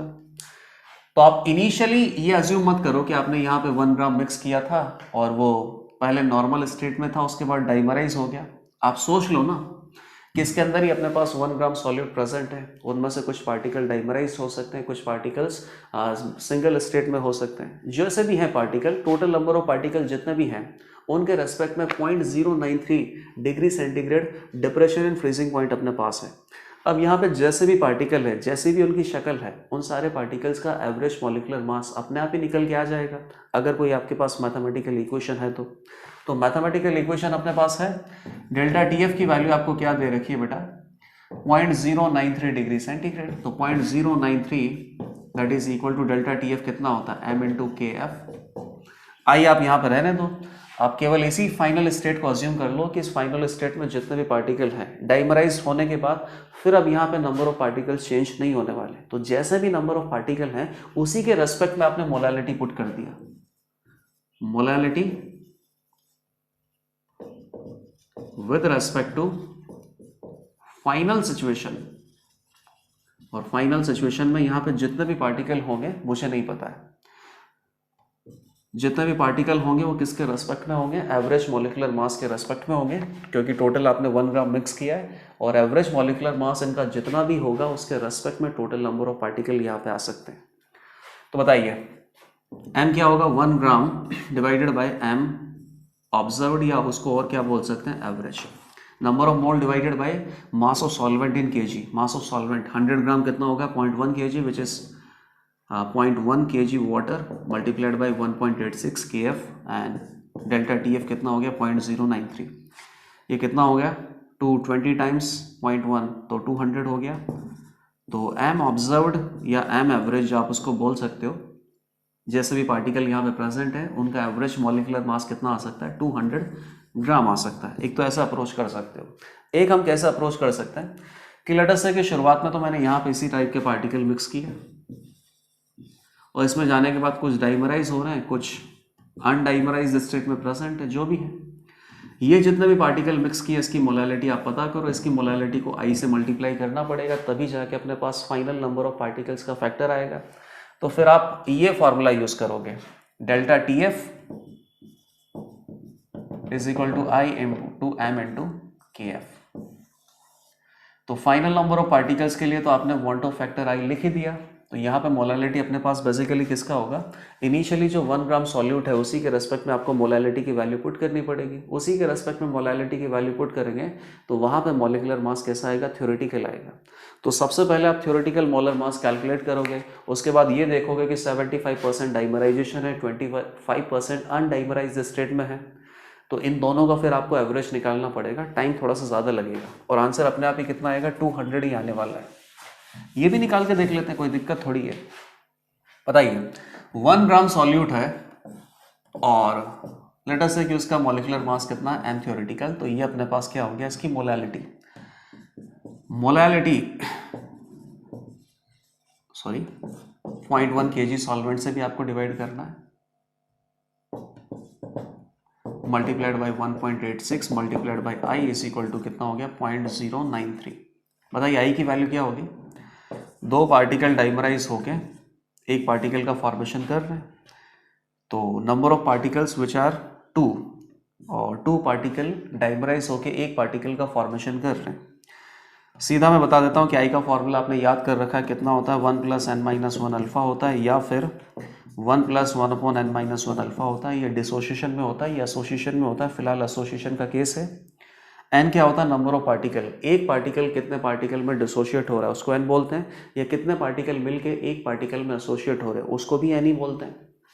तो बेसिकली 2 पार्टिकल एसोसिएट होकर डाइमराइज्ड पार्टिकल बनाएंगे, तो n की वैल्यू कितनी आ गई 2। तो i इक्वल टू कितना हो गया 1 + 1/2 - 1, अल्फा कितना हो 75%, विच इज व्हाट 3/4। सॉल्व करो कितना हो गया -½ × 3/4 -3/8, 1 + -3/8 इज इक्वल टू 5/8। तो i की वैल्यू यहाँ पे 5/8 पुट करो, 1 / m theoretical into 0.1 into 1.86 which is equal to 0.093। तो m theoretical यहाँ से कितना आएगा 2200 मल्टीप्लाइड बाई 5,000/8। ये अपने पास m theoretical आ गया। m theoretical कितना आ जाएगा 1000/8। अब आपको क्या निकालना है, m एवरेज निकालना है। जब यहाँ पे कुछ पार्टिकल डाइमराइज हो गए, तो डाइमराइज्ड स्टेट में भी पार्टिकल है 75%, 25% अनडाइमराइज्ड स्टेट में पार्टिकल हैं। जैसे मान लो कि ऐसा पार्टिकल है तो उसका तो कितना मॉलिक्यूलर मास है 1000/8, और ऐसा पार्टिकल उसका कितना होगा जस्ट डबल हो जाएगा। तो m एवरेज आपको कैलकुलेट करना है। अब कैसे आ सकता है ये, i की वैल्यू आपको m एवरेज और m थ्योरेटिकल के टर्म में भी पता होता है। i बेसिकली क्या होता है, number of particles final divided by number of particles initial, और नंबर ऑफ पार्टिकल्स को आप बेसिकली नंबर ऑफ मोल्स की फॉर्म में भी लिख सकते हो। बताओ नंबर ऑफ मोल में कैसे हो जाएगा फिर ये 1 ग्राम ही है, चाहे डाइमराइज्ड हो चाहे अनडाइमराइज्ड स्टेट हो। वेट ऑफ सॉल्यूट तो आपने 1 ग्राम फिक्स किया है, 1 ग्राम ही यहाँ पे मिक्स है। तो 1 divided by final number of particle किसके रेस्पेक्ट में आएंगे, m एवरेज के रेस्पेक्ट में। इनिशियल नंबर ऑफ पार्टिकल किसके रेस्पेक्ट में आएंगे, m थ्योरेटिकल के रेस्पेक्ट में। Mass divided by molecular mass that is equal to number of mole. Number of mole final divided by number of mole initial that is equal to i is given as 5/8 m theoretical divided by m average. Theoretical कितना बेटा 1000/8, तो m average कितना आ जाएगा 1000/8 multiplied by 8 divided by 5, 200 आ गया। m average अपने पास कितना आ जाएगा 200। तो आपने इस तरीके से कैलकुलेट किया, वांट ऑफ फैक्टर i की मदद से कैलकुलेट किया, तब भी अपने पास 200 आया। और आपने सिचुएशन को एक नॉर्मल सिचुएशन कंसिडर कर लिया कि आप ऐसा सोच लो कि 1 ग्राम इसके अंदर सॉल्यूट प्रेजेंट है और कुछ सॉल्यूट के पार्टिकल ऐसे हैं, कुछ सॉल्यूट के पार्टिकल ऐसे हैं। अब जैसे भी है इफेक्टिवली यहाँ पे टोटल नंबर ऑफ पार्टिकल कितने प्रेजेंट होंगे, मास divided by average molecular mass. और उसके बाद फिर यहाँ पे i का फैक्टर आपको यूज करने की जरूरत नहीं है, तो delta TF is equal to m into KF आपने यूज किया। वहीं से अपने पास ऑलरेडी m एवरेज आ चुका था। m एवरेज कितना था 200, ऐसा कैलकुलेट किया तब भी कितना आ गया 200। तो इस क्वेश्चन का आंसर अपने पास कितना हो गया 200। क्वेश्चन नंबर 13 पे आ जाओ। रेडियो एक्टिव एलिमेंट, और रेडियो एक्टिव एलिमेंट X है, इसका एटॉमिक वेट है 200 gram, shows activity of 6.93 into 10⁻15 DPS disintegration per second. मतलब इतने मॉलिक्यूल एक सेकेंड में डिसइंटीग्रेट हो रहे हैं, इतने मॉलिक्यूल नहीं इतने atoms. Then find weight of the X in milligram, और टी हाफ आपको गिवन है, हाफ लाइफ है 100 मिनट, Na आपको अज्यूम करना 6 इंटू 10⁻23। तो इसका एक्टिविटी आपको दे रखा है। एक्टिविटी का मतलब नॉर्मल केमिकल काइनेटिक्स में आप किससे रिलेट करोगे, रेट ऑफ रिएक्शन से। तो रेट ऑफ रिएक्शन या एक्टिविटी लैम्डा आपका कितना होगा, रेट कांस्टेंट के multiplied by concentration of reacting species raised to power order. Order कितना होता है फर्स्ट। यहाँ पर रेट ऑफ रिएक्शन को क्या बोलते हैं एक्टिविटी, रेट कांस्टेंट के को क्या बोलते हैं हम lambda, decay constant multiplied by concentration, यहाँ पे क्या आता है नंबर ऑफ पार्टिकल्स आते हैं, number of particles raised to power 1, ये ऑर्डर होता है। और एक्टिविटी अपने पास किस में आती है बेटा, डिसइंटीग्रेशन पर सेकंड। दैट मीन्स कितने एटम्स एक सेकंड में डिसइंटीग्रेट हो रहे हैं। तो सब दे रखा है, डिसइंटीग्रेशन पर सेकंड 6.93 इंटू 10⁻15 डिसइंटीग्रेशंस पर सेकंड। इतने एटम एक सेकंड में डिसइंटीग्रेट हो रहे हैं, that is equal to lambda. T half आपको दे रखा है 100 मिनट, और फर्स्ट ऑर्डर काइनेटिक्स के लिए जो भी रेडियो एक्टिव डिके होता है ये फर्स्ट ऑर्डर काइनेटिक्स ही होता है। Radio active decay first order kinetics है। फर्स्ट ऑर्डर काइनेटिक्स के लिए टी हाफ 100 मिनट है, तो lambda that means decay constant, rate constant कितना आ जाएगा 0.693 डिवाइडेड बाई टी हाफ, 0.693 डिवाइडेड बाई टी हाफ 100 मिनट। तो सेकंड में तो आपको करना ही पड़ेगा क्योंकि आपकी रेट किस में आ रही है पर सेकंड में, multiplied by number of particle, let us say कि n number of particles are present, raise to power 1। इस पर्टिकुलर टाइम पे जब अपने पास रेट ऑफ रिएक्शन मतलब कि एक्टिविटी 6.93 इंटू 10⁻15 डिसइंटीग्रेशंस पर सेकंड है, इस पर्टिकुलर टाइम पे अपने पास total number of radioactive particle कितने प्रेजेंट है, लेट अस से कि n प्रेजेंट है, रेज़ टू पावर 1। तो यहां से ये फॉर्मूला वैलिड है। कितना हो गया ये 10 टाइम्स, हाँ 10, 100, 1000, 10,000, 10⁻19 और कितना हो गया into 6, 10⁻19 into 6 which is equal to number of, बस इतना ही है ना, number of particles present at this particular time. 0.693 डिवाइडेड बाई 100 मिनट था, ठीक है। अब इसके बाद क्या करना है, टोटल नंबर ऑफ पार्टिकल्स या total number of undecayed particle आपको पता चल गए सैंपल में, आपको क्या निकालना है, इसका वेट निकालना है। तो नंबर ऑफ पार्टिकल से नंबर ऑफ मोल निकालेंगे, नंबर ऑफ मोल को मॉलिक्यूलर मास से मल्टीप्लाई करेंगे तो वेट आ जाएगा। बताइए नंबर ऑफ मोल कितना आ जाएगा, 6 into 10⁻19 divided by 6 into 10⁻23। Avogadro number से डिवाइड कर दिया, 10⁻5 माइनस 4 मोल आ गए।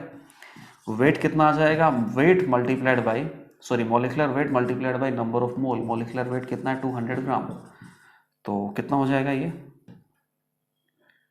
2 इंटू 10⁻⁻2 ग्राम।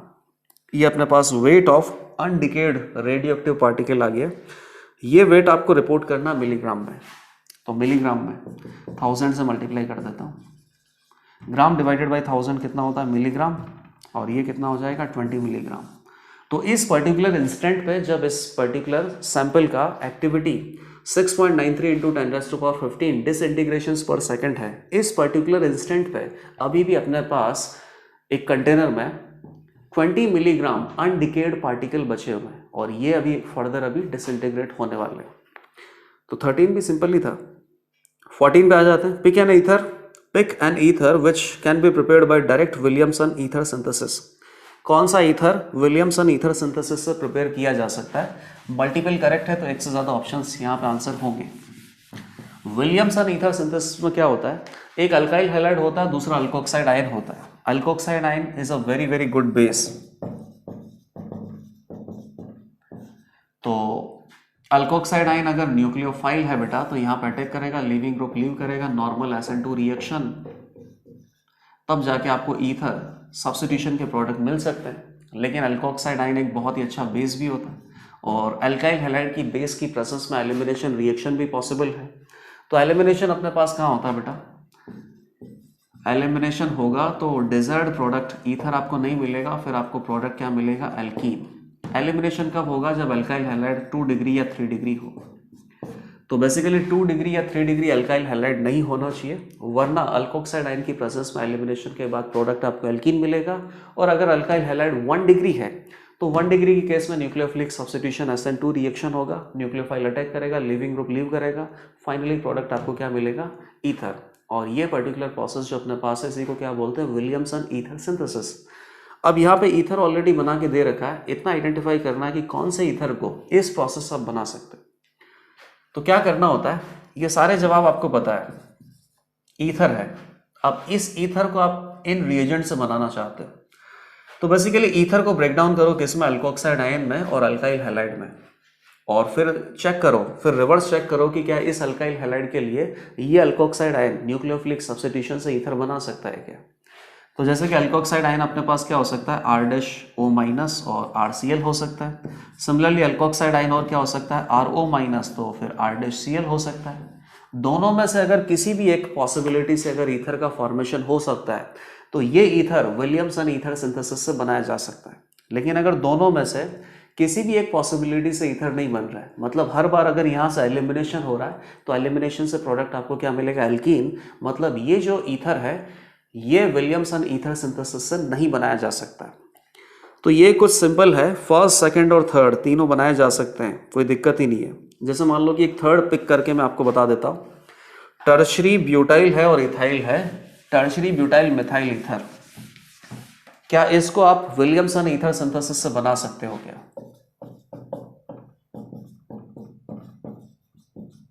बिल्कुल बना सकते हैं बेटा।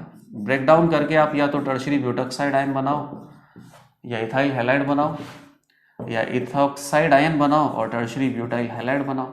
3 डिग्री अल्काइल हैलाइड है, सब्स्टिट्यूशन नहीं होगा, ईथर आपको नहीं मिलेगा, एलिमिनेशन का प्रोडक्ट एल्कीन मिलेगा। लेकिन यहाँ तो 1 डिग्री अल्काइल हैलाइड है, यहाँ पे सब्स्टिट्यूशन होने के बाद डिजायर्ड ईथर आपको मिल सकता है। और कौन से मेथड से बनाया? विलियमसन ईथर सिंथेसिस से। तो थर्ड भी प्रिपेयर किया जा सकता है, फर्स्ट और सेकंड भी प्रिपेयर किया जा सकता है, करके आप देख लेना। फोर्थ ऑप्शन को आप देखो, फोर्थ ऑप्शन को किसी भी तरीके से हम प्रिपेयर नहीं कर सकते। ये अपने पास अलाइल है और इधर अपने पास विनाइल है, तो क्या बनेगा? या तो ये बन सकता है या विनाइल ऑक्साइड बन सकता है और अलाइल हैलाइड बन सकता है। दोनों के केस में आप देख लो, ये क्लोरीन का जो लोन पेयर है वो कार्बन के पाई बॉन्ड के साथ रेजोनेंस कर रहा है, तो कार्बन क्लोरीन बॉन्ड में पार्शियल डबल बॉन्ड कैरेक्टर है। जहां पे भी कार्बन हाइड्रोजन बॉन्ड में पार्शियल डबल बॉन्ड कैरेक्टर आ जाता है वहां पे सब्स्टिट्यूशन रिएक्शन नहीं होता है। तो ना तो ये अल्कोक्साइड आयन इस Cl को रिमूव कर सकता है, यहाँ पे भी सेम ही केस है, कार्बन क्लोरीन में पार्शियल डबल बॉन्ड आ रहा है due to resonance of lone pair with carbon carbon pi bond. यहाँ पे भी कार्बन क्लोरीन में पार्शियल डबल बॉन्ड आ रहा है, तो बेसिकली यहाँ पर सब्स्टिट्यूशन नहीं होगा। सब्स्टिट्यूशन नहीं होगा तो ये जो ईथर आपको दे रखा था ये विलियमसन ईथर सिंथेसिस से प्रिपेयर नहीं कर सकते। अब नेक्स्ट क्वेश्चन देखिए, क्वेश्चन नंबर 15 है, अल्काइल हैलाइड सबस्ट्रेट मॉलिक्यूल दे रखा है, रिएक्शन करना मेथॉक्साइड आयन से। तो मेथॉक्साइड आयन बहुत अच्छा बेस है और रिएक्शन मिक्सचर में हीट भी आपको दे रखा है, मतलब कोई कंफ्यूजन नहीं है। सब्स्टिट्यूशन से मेजर प्रोडक्ट नहीं आएगा, एलिमिनेशन से मेजर प्रोडक्ट आएगा। और जो भी अपने पास प्रोडक्ट आ रहे हैं इनके बारे में इनकरेक्ट स्टेटमेंट आपको बताना है। तो सबसे पहले प्रोडक्ट बना तो लेते हैं और उसके बाद चारों स्टेटमेंट को चेक करेंगे कि कितने यहाँ पे इनकरेक्ट हो सकते हैं। सबस्ट्रेट मॉलिक्यूल भी बहुत बढ़िया दे रखा है इन्होंने। सबस्ट्रेट मॉलिक्यूल में बेसिकली 3 डिग्री अल्काइल हैलाइड है, ये मिथाइल मतलब CH3, यहाँ पे डैश में Br है और वेज में कौन है? मिथाइल है, मिथॉक्साइड आयन CH3O-। बहुत ही अच्छा बेस है बेटा, हीट करना है। तो गुड बेस की प्रोसेस में अगर आपने हीट किया अल्काइल हैलाइड को तो एलिमिनेशन रिएक्शन ही फेवरेबल है, एलिमिनेशन से प्रोडक्ट मिलेगा। और मोस्टली आपको क्या देखना है? E2 है, इसका मतलब ये नहीं है कि E1 नहीं होगा, E1 से भी आपको प्रोडक्ट मिलेंगे, E2 से भी आपको प्रोडक्ट मिलेंगे, लेकिन मेजर प्रोडक्ट आपको कहाँ से मिलेगा? E2 से। और 3 डिग्री अल्काइल हैलाइड है तो बेटा 3 डिग्री अल्काइल हैलाइड में जितना E2 सपोर्ट होता है उतना ही E1 भी सपोर्ट हो सकता है, क्योंकि E1 में बेसिकली क्या बनता है? कार्बोकेटाइनिक इंटरमीडिएट। और 3 डिग्री अल्काइल हैलाइड से 3 डिग्री कार्बोकेटाइनिक इंटरमीडिएट आपको मिलेगा, और 3 डिग्री कार्बोकेटाइन सबसे ज़्यादा रिलेटिवली स्टेबल होता है। तो 3 डिग्री अल्काइल हैलाइड अगर दे रखा है तो E1 भी फेवरेबल होता है, E2 भी फेवरेबल होता है। स्ट्रॉन्ग बेस की प्रोसेस में आपको E2 से मेजर प्रोडक्ट मिलेंगे। E2 से मेजर प्रोडक्ट मिलेंगे इसका मतलब ये नहीं है कि E1 नहीं होगा, E1 से भी प्रोडक्ट आपको मिलेंगे जो कि बेसिकली माइनर प्रोडक्ट हैं। अब देखना है कि कौन सा स्टेटमेंट यहाँ पे करेक्ट हो सकता है, कौन सा स्टेटमेंट इनकरेक्ट है, ये आपको आइडेंटिफाई करना है। तो सबसे पहले हम देख लेते हैं, ओनली 1 एल्कीन इज प्रोड्यूस्ड, तो आपको बनाना पड़ेगा प्रोडक्ट। Br डैश में है, यहाँ पे डैश में कौन होगा? H, यहाँ पे डैश में कौन होगा? H। Br अगर डैश में है और मोर सब्स्टिट्यूटेड एल्कीन आपको मेजर प्रोडक्ट मिलता है E2 एलिमिनेशन में, तो ये अल्फा कार्बन है या बीटा कार्बन है। इधर से अगर आप प्रोडक्ट बनाने की कोशिश करोगे तो नहीं बन पाएगा, क्योंकि Br भी डैश में है और H भी डैश में है, सिन एलिमिनेशन नहीं होता है, एंटी एलिमिनेशन होता है। तो प्रोडक्ट तो केवल आपको E2 से इधर से ही मिलेगा, और ये लेस स्टेबल प्रोडक्ट ही आपको मिलेगा। मजबूरी है, क्या करें, वरना अपन क्या बनाना चाहते थे? More stable product which is more substituted alkene. तो E2 से ये मेजर प्रोडक्ट आपको मिलेगा, लेकिन इसका मतलब ये नहीं है कि E1 से आपको प्रोडक्ट नहीं मिलेंगे। ऑफ कोर्स E1 से भी यहाँ पे प्रोडक्ट मिलेंगे आपको। E1 से कैसे प्रोडक्ट मिलेंगे? सबसे पहले आप कार्बोकेटाइन बनाओ, हैलाइड आयन हटा दो, और पहले स्टेप में कार्बोकेटाइन आपको मिल गया। अब कार्बोकेटाइन के बाद क्या होगा? इसको क्या बोलते हैं? Alpha carbon. अल्फा के रेस्पेक्ट में जो नेक्स्ट कार्बन होता है that is beta carbon. Beta carbon से H+ रिमूव करना है और फाइनली एल्कीन जो प्रोडक्ट है वो बना देना है। कार्बोकेटाइन यहाँ पे है, इसमें रीअरेंजमेंट भी पॉसिबल है। ये 3 डिग्री है, यहाँ पे भी 3 डिग्री है, तो आपको लग रहा है कि रीअरेंजमेंट होने के बाद स्टेबिलिटी का इंक्रीमेंट नहीं होगा, तो ऐसा नहीं है, चेक कर लो एक बार। 3 + 1 + 1 टोटल 5 अल्फा हाइड्रोजन है। और जब अगर यहाँ पे रीअरेंजमेंट होगा तो पहले कौन सा ग्रुप माइग्रेट होगा? हाइड्रोजन। चलो हाइड्रोजन भेज दिया मैंने, बाकी सब यहाँ पे लगे हुए हैं। कहीं पे भी वैलेंसी अगर इनकम्प्लीट है तो वहाँ पे भी हाइड्रोजन लगा हुआ है। 3 + 2 + 1 6 अल्फा हाइड्रोजन से स्टेबलाइज्ड है। यहाँ पे 5 अल्फा हाइड्रोजन थे। इसका मतलब स्टेबिलिटी में इंक्रीमेंट हुआ है।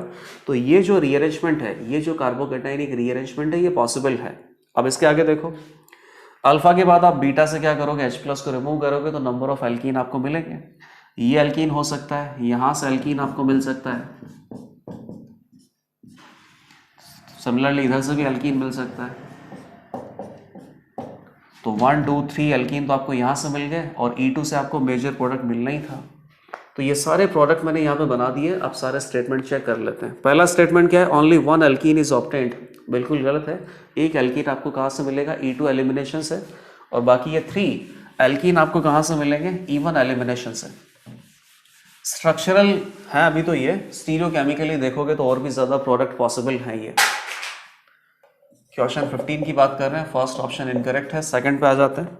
Non resolvable product. Non resolvable का मतलब क्या है कि सिंगल प्रोडक्ट आपको मिलेगा। तो सिंगल प्रोडक्ट नहीं है, बहुत सारे प्रोडक्ट हैं और इन सारे प्रोडक्ट की कोई ना कोई प्रॉपर्टी तो डिफरेंट होगी। उसी प्रॉपर्टी का यूटिलाइजेशन करके कोई ना कोई टेक्निक लगा के इन प्रोडक्ट को रिजॉल्व मतलब कि सेपरेट कर सकते हैं। तो सेकंड भी इनकरेक्ट है। थर्ड पे आओ। Major product shows geometrical isomerism. ये मेजर प्रोडक्ट है और ये ज्योमेट्रिकल आइसोमेरिज्म शो करता है। तो ये ज्योमेट्रिकल आइसोमेरिज्म शो तो नहीं करेगा क्योंकि यहाँ पे CS3 और CS3 का जो लोकेशन है इन्होंने फिक्स करके दे रखा है। ये आपको वेज में ही रखना है, ये आपको वेज में ही रखना है। उसके अलावा कहीं से भी ज्योमेट्रिकल आइसोमेरिज्म नहीं बनेगा। और फोर्थ क्या है? Product is optically inactive. Optically inactive है क्या प्रोडक्ट? ऑप्टिकली इनएक्टिव तो है बेटा, यहाँ पे POS प्रेजेंट है, मिथाइल ऊपर है, मिथाइल ऊपर है। तो फोर्थ करेक्ट है और फर्स्ट और सेकंड और थर्ड इनकरेक्ट है। मतलब इसका आंसर कितना हो गया? 1 2 3। क्वेश्चन नंबर 16 पे आओ। 16 में सोडियम का एयर के साथ रिएक्शन किया है तो X बनेगा, फिर वापस से एयर के साथ रिएक्शन किया है तो Y बनेगा। मतलब पहली बार एयर लिमिटेड अमाउंट में था, उसके बाद एक्सिस अमाउंट में हो गया। तो सोडियम का वैसे एक्सिस अमाउंट में एयर के साथ रिएक्शन करते हैं तो ऑक्साइड नहीं बनता, परऑक्साइड बनता है। लेकिन यहाँ पहले एयर के साथ रिएक्शन करेंगे तो पहले ऑक्साइड बनाएंगे, फिर वापस एयर के साथ रिएक्शन करेंगे तो इस बार क्या बन जाएगा? एक्सिस अमाउंट में जब रिएक्शन होगा तो परऑक्साइड बनेगा। क्या करना है? With respect to X and Y आपको फाइंड आउट करना है करेक्ट स्टेटमेंट। पहला, oxidation state of oxygen is higher in X as compare to Y। यहाँ पर ऑक्सीडेशन स्टेट कितना है? -2 है और परऑक्साइड में ऑक्सीजन का ऑक्सीडेशन स्टेट कितना है? -1 है। तो -1 हायर होता है, पहला गलत हो गया। Both X and Y are diamagnetic.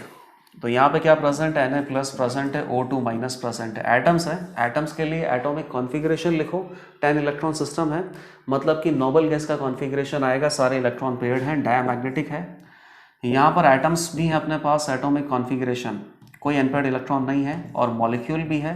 तो मॉलिक्यूल के लिए मॉलिक्यूलर कॉन्फ़िगरेशन कितना हो जाएगा बेटा? ये 16 + 2 18 इलेक्ट्रॉन सिस्टम का मॉलिक्यूलर कॉन्फ़िगरेशन आप लिख के देख लो। यहाँ पर भी सारे के सारे इलेक्ट्रॉन पेयर्ड आएंगे, MOT का यूज़ करना पड़ेगा, तो ये भी डायमैग्नेटिक है। तो सेकंड स्टेटमेंट सही है।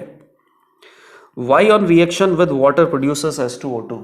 Y तो बिल्कुल सही बात है, वाटर के साथ रिएक्शन करोगे तो H2O2 तो प्रोड्यूस होगा ही सही। O2 है, O2 का हाइड्रोलिसिस होगा तो 2H+ एक्सेप्ट करेगा H2O2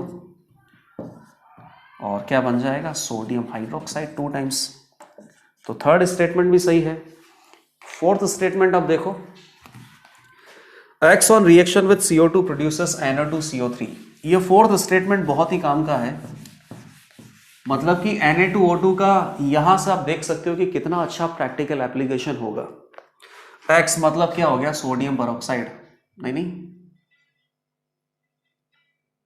X on reaction with CO2, sodium oxide है बेटा ये तो। ये फोर्थ स्टेटमेंट है। ऑक्साइड अगर CO2 के साथ रिएक्ट करेगा, CO2 एसिडिक है, ये बेसिक है, रिएक्शन तो होगी तो सॉल्ट बनेगा Na2CO3। एकदम सही है।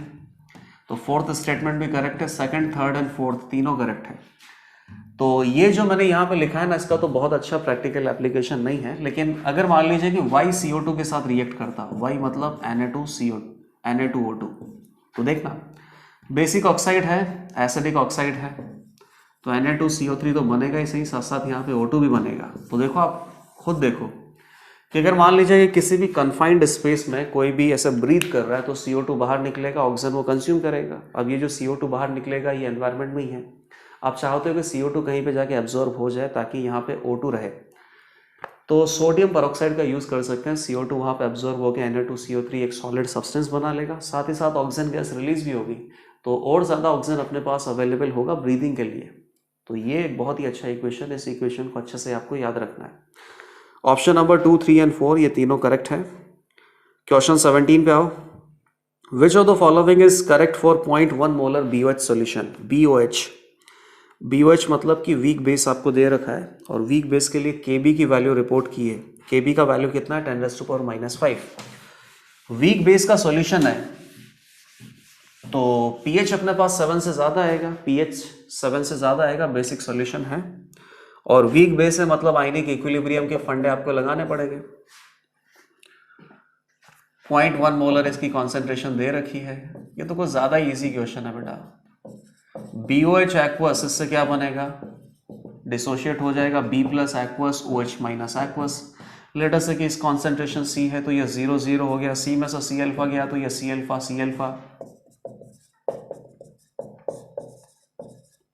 इक्विलिब्रियम कांस्टेंट K भी आपको दे रखा है 10⁻⁵। अब इसमें स्टेटमेंट आपको देखना है कि कौन से करेक्ट हैं कौन से इनकरेक्ट हैं। pH सॉल्यूशन का 11, OH माइनस की कॉन्सेंट्रेशन दे रखी है।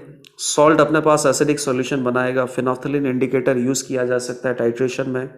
ऐसे कुछ स्टेटमेंट दे रखे हैं, बारी बारी से सबको ऑब्जर्व कर लेते हैं। सॉल्यूशन का pH 11 है, तो pH 11 है मतलब 7 से ज़्यादा बेसिक सॉल्यूशन है, तो pH 11 हो सकता है। चेक करता हूँ मैं। Kb 10⁻⁵ है। सॉल्व करोगे भाई, C alpha into C alpha divided by C minus C alpha that is equal to Kb। C alpha की वैल्यू कैलकुलेट करेंगे, OH माइनस कॉन्सेंट्रेशन, उससे क्या आ जाएगा? POH से क्या आ जाएगा? pH। कितना आता है बेटा ये C अल्फा?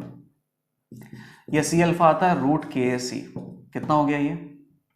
10⁻⁵ इंटू 0.1, 10⁻⁶ कितना हो जाएगा? 10⁻⁻3। C अल्फा कॉन्सेंट्रेशन है OH माइनस की, तो POH कितना आ जाएगा? 3 आ जाएगा, minus log of OH minus, तो 10⁻⁻3 कॉन्सेंट्रेशन है OH माइनस की, तो minus log of OH minus ion concentration, POH आ जाएगा 3, तो pH कितना आ जाएगा? 14 minus 3 which is equal to 11। अब आप ये देखो कि C alpha is equal to √KAC आता है। ये सॉल्यूशन केवल कब वैलिड हो सकता है? जब अल्फा की वैल्यू 0.1 से कम हो। यही बनता है ना, C alpha into C alpha divided by C minus C alpha is equal to Kb।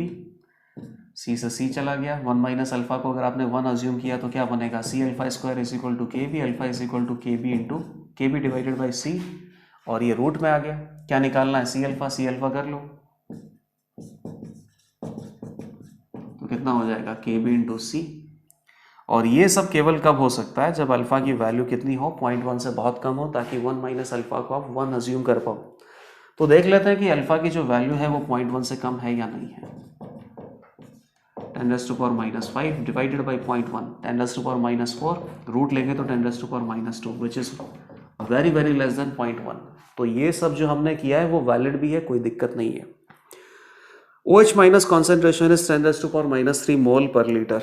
10⁻³ मोल पर लीटर OH माइनस आयन की कॉन्सेंट्रेशन है, तभी अपने पास POH 3 आया और तभी pH 11 आया। It's salt with HCl forms acidic solution in water. बिल्कुल सही बात है, वीक बेस है ना BOH, और स्ट्रॉन्ग एसिड के साथ अगर ये सॉल्ट बनाएगा तो OH minus will consume H plus H2 बनेगा, और B प्लस Cl माइनस ये सॉल्ट बनेगा।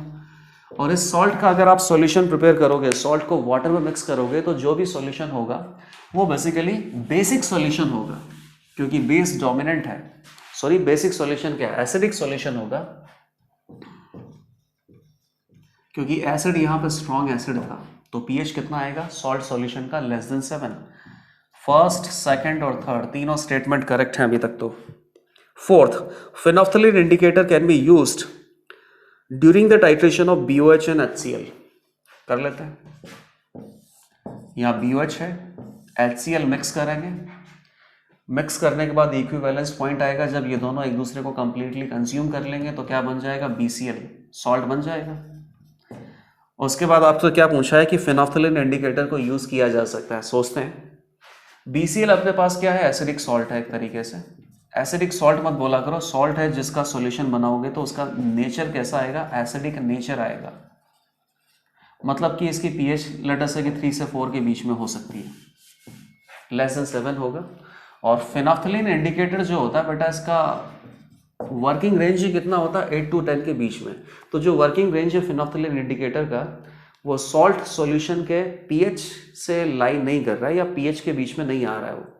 तो बेसिकली जो फिनोल्फ्थालीन इंडिकेटर है वो इस पर्टिकुलर न्यूट्रलाइजेशन रिएक्शन के लिए अच्छे से यूज नहीं किया जा सकता है। तो फोर्थ ऑप्शन इनकरेक्ट हो गया, फर्स्ट, सेकंड और थर्ड सही था। क्वेश्चन नंबर 18 पे आ जाओ। अब 18 इजी सा क्वेश्चन है ये। In the decay process correct options are, A में से बीटा पार्टिकल निकल रहा है, फिर अल्फा पार्टिकल निकल रहा है, तो ए से बन गया बी, बी से बन गया सी, सी से बन गया डी। आइडेंटिफाई करना है कि ABCD में क्या रिलेशनशिप है, कौन सा आइसोटोप है, कौन सा आइसोटोन है, कौन सा आइसोबार है। तो यहाँ से इनकी डेफिनेशंस भी आपको क्लियर हो जाएंगी और थोड़ा बहुत ये भी पता चल जाएगा कि अल्फा पार्टिकल या बीटा पार्टिकल इमिट होने से जो नेक्स्ट सब्सटेंस अपने पास बनेगा उसका एटॉमिक नंबर और मास नंबर क्या होगा। तो ए है, लेटर से कि अज्यूम कर लो कि ए अपने पास ये है, 50, 100, 110 मान ले, तो कुछ भी अज्यूम कर लिया, कोई भी एक पार्टिकल है, अल्फा एमिशन हुआ है। अल्फा क्या होता है, हीलियम न्यूक्लियाई होता है। तो बी कितना हो जाएगा, 48, 106 हो जाएगा। बीटा, बीटा क्या होता है बेटा, ऐसे इंडिकेट करते हैं, इलेक्ट्रॉन ही होते हैं बेसिकली। तो ये कितना हो जाएगा, 49 हो जाएगा, 106, फिर वापस से बीटा, तो ये वापस से कितना हो जाएगा, 50 हो जाएगा, डी, और 106 ही रहेगा। सारे स्टेटमेंट चेक करो अभी। A and B are isobar. Isobar का मतलब क्या होता है, जिसका एटॉमिक मास सेम हो और एटॉमिक नंबर डिफरेंट हो। तो क्या होता है, एटॉमिक मास सेम नहीं है। A and D are isotope, atomic number same हो, एटॉमिक मास डिफरेंट हो। B C D are isobar. Isobar का मतलब क्या होता है कि एटॉमिक मास सेम हो लेकिन एटॉमिक नंबर डिफरेंट हो। तो एटॉमिक मास तो सेम है, atomic number 48, 49, 50। A and C are isotones. Isotone मतलब नंबर ऑफ न्यूट्रॉन्स इक्वल होने चाहिए। तो नंबर ऑफ न्यूट्रॉन्स इक्वल है क्या बेटा, नहीं है। नंबर ऑफ न्यूट्रॉन्स 60 है। नंबर ऑफ न्यूट्रॉन्स अपने पास यहाँ पे कितने आ जाएंगे, कितना हो गया, 51 + 7, 57, 51 + 6, 57। नंबर ऑफ न्यूट्रॉन सेम नहीं है, तो केवल स्टेटमेंट नंबर 2 और स्टेटमेंट नंबर 3 ही करेक्ट है। तो यहाँ से थोड़ा बहुत न्यूक्लियर केमिस्ट्री भी क्लियर हो गया और आइसोटॉप, आइसोबार और आइसोटॉन की जो डेफिनेशन है वो भी क्लियर हो जाती है। अगर ये दोनों चीज़ें क्लियर है तो ये क्वेश्चन बहुत इजीली अटेम्प्ट हो जाएगा। तो ART 3 का जो पेपर 2 है ये भी हमने कंप्लीटली डिस्कस कर लिया है।